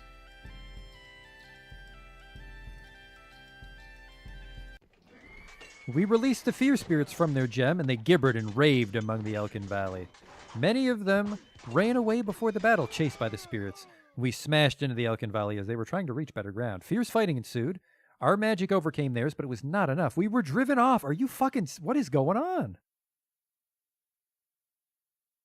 I used an artifact on that one, and I outnumbered them, and I won the rock, paper, scissors tactics. That is weird. Our noble desire for vengeance cost us much and gained us nothing. We soon learned that our reprisal had started a formal feud. Our herders report that during our recent raid, the Boscavi clan took some cows. Oh boy. Whoa, fellas. We're trying to end on a high note here. The Boscavi had burned 4 steads before we mustered our warriors. Coralmar slipped and fell during the first charge. Now he's surrounded by Boscavi warriors. They're too busy fighting to realize that take insane risks. Actually, fight using his battle magic. Are you good with magic? Very good. After the battle, Coralmar said that he had seen the entire fight as if he was watching it from the sky. It was a strange thing watching himself kill so many Boscavi warriors so easily. Yeah, fuck you guys. The fighting was fierce. We weren't able to take any captives, but we captured 7 horses. 135 men wounded. 51 footmen killed. That'll teach them to steal my fucking cows. But it looks like an uncertain future for the Shifting Cloud tribe. We've completed our hero quest, but I don't know if we can stay alive for 10 years. Led by Erna Desta, respected Carl, the women of the clan reproached the ring for costly blunders. Battles and raids, even victorious raids, have killed so many husbands and sons that the women do not know how they'll raise their families. We've taken care of our homes and our fields. You've not taken care of our husbands. If things don't improve, we may have to return to our original clans, much as we hate that idea. They should be thanking us for protecting us. Just be thankful that we've kept you and your children safe. Holy shit. Not a good move, King. Ernal Destra flung aside her overdress and cut off her sleeve so that she would not be wearing our clan markings. She and 11 women and their 19 children left the clan. The clan mood is not good. Minus 31, Jesus. Currently, the clan has 51 wounded. With so many farmers in bed, the rest have too much to do and will soon be overworked and join their comrades. A sacrifice to Chalana Arroy, which I will do. Whoa! Orlagandi, a young energetic farmer on the road to prosperity, asks the clan council for help. He claims that his stead is haunted. Objects move about. Wailing noises come from nowhere. Orlandi's wife and child have even seen an apparition. The people are afraid that their steads will be haunted too. Yeah, divination, please. The spirits of our ancestors said that this ghost was sent by the Boscavi. Launch a legal claim against the ghost. They said that we had proven ourselves their enemies, and no amount of legal jabber would convince them to release the ghost from service to them. You're lucky we only sent ghosts against you instead of the deadly mercenaries of the Hirid clan. Build them a new house. You know what? Send for shamans to banish the ghost. 15 cows, do it. We accepted the arrangement. They danced around old Gandy's stead, banged on a drum, and ate a brew of moss and lichens. Their eyes rolled back in their heads, and they spoke to the ghost. The bangings of the ghost stopped. The shaman said they had banished it. Southerners come to your tella claiming to be the agents of the pharaoh. Again? The implements emit a low thrumming sound. They are looking for Belintar's book, a large tome which they say was stolen from the pharaoh. You bought this book from the Anterlin clan. Finders keepers, losers weepers. They are rigidly devoted to their mission. No consolations possible here. They are sorcerers. They use a type of magic that all good Orlanthi abhor. Alas, our magic is weak, so we cannot fight them now. I don't know, Hercules. Die, sorceress scum! We attacked them. Although a wailing bolt of evil killed one of our warriors without leaving a mark, we slew the... Yeah, throw him away. The clan is not too happy with the way things have been going. Is this about the 31 people that just left? Thadart, the warrior of your clan whose visage was made monstrous by the alien god of the Tusk Raiders, comes before the clan ring, demanding redress of a grievance. I am dishonored in my own clan. I am continually insulted, whispered about, and treated as some kind of outlaw or foreigner. No one will look me in the eye. On our last raid, no one would turn their backs to me. When I was cut off by the Elkinval weapon thanes, no one came to my aid. I do not wish to fight those of my own clan, although they dishonor me. I instead demand that you reproach them for their misbehavior so that they will correct it.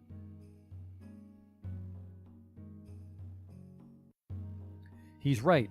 Weapon thanes didn't support him during our raid. I was there. That fucking happened. He has been touched by a foreign god. Jesus Christ, woman. Gifts will make him happy. We can't make him do anything. We can't make anyone do anything. Well, fuck. Hercules says we should fuck him off. He should be made to understand the others treat him badly out of fear. Oh, you're the silver-tongued one. Persuade him he's ugly looking. He agreed that it was natural for the others to fear him, and he said that he would work to disregard their ignorant slights. Meanwhile... Holy shit, this is going to be fucking close. Charge. We smashed into the Elkin Valley as they were trying to reach better ground. Several of the Elkin Valley broke through our lines and are streaming towards our steads, intent on plunder. Coralmar stands on our side of the ditch, blocking the way of 5 enemy warriors. As the Elkin Valley struggle through the mud at the bottom of the ditch, they scream at Coralmar to run away or be killed. What should he do? Jump down and slay them on the spot, or throw missiles down to pick off the Elkin Valley as they come up.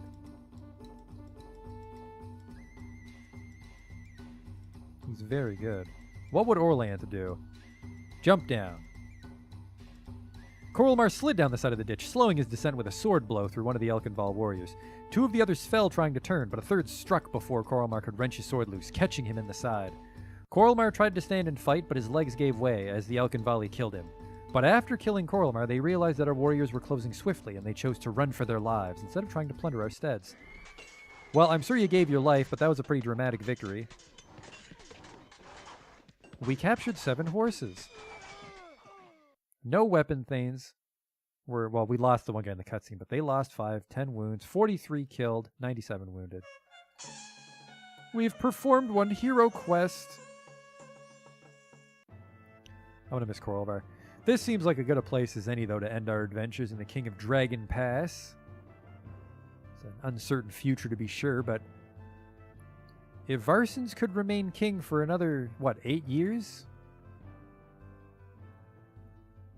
We would have been victorious, but I think we're over the hard part. But it was a very interesting game.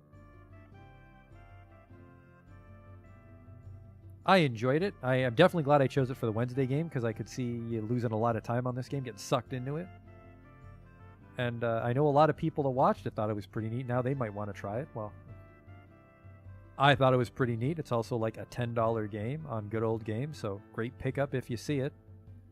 But yeah, I think we're going to stop here and then move on to another game for Wednesdays now. So thanks for watching, and I'll see you next time.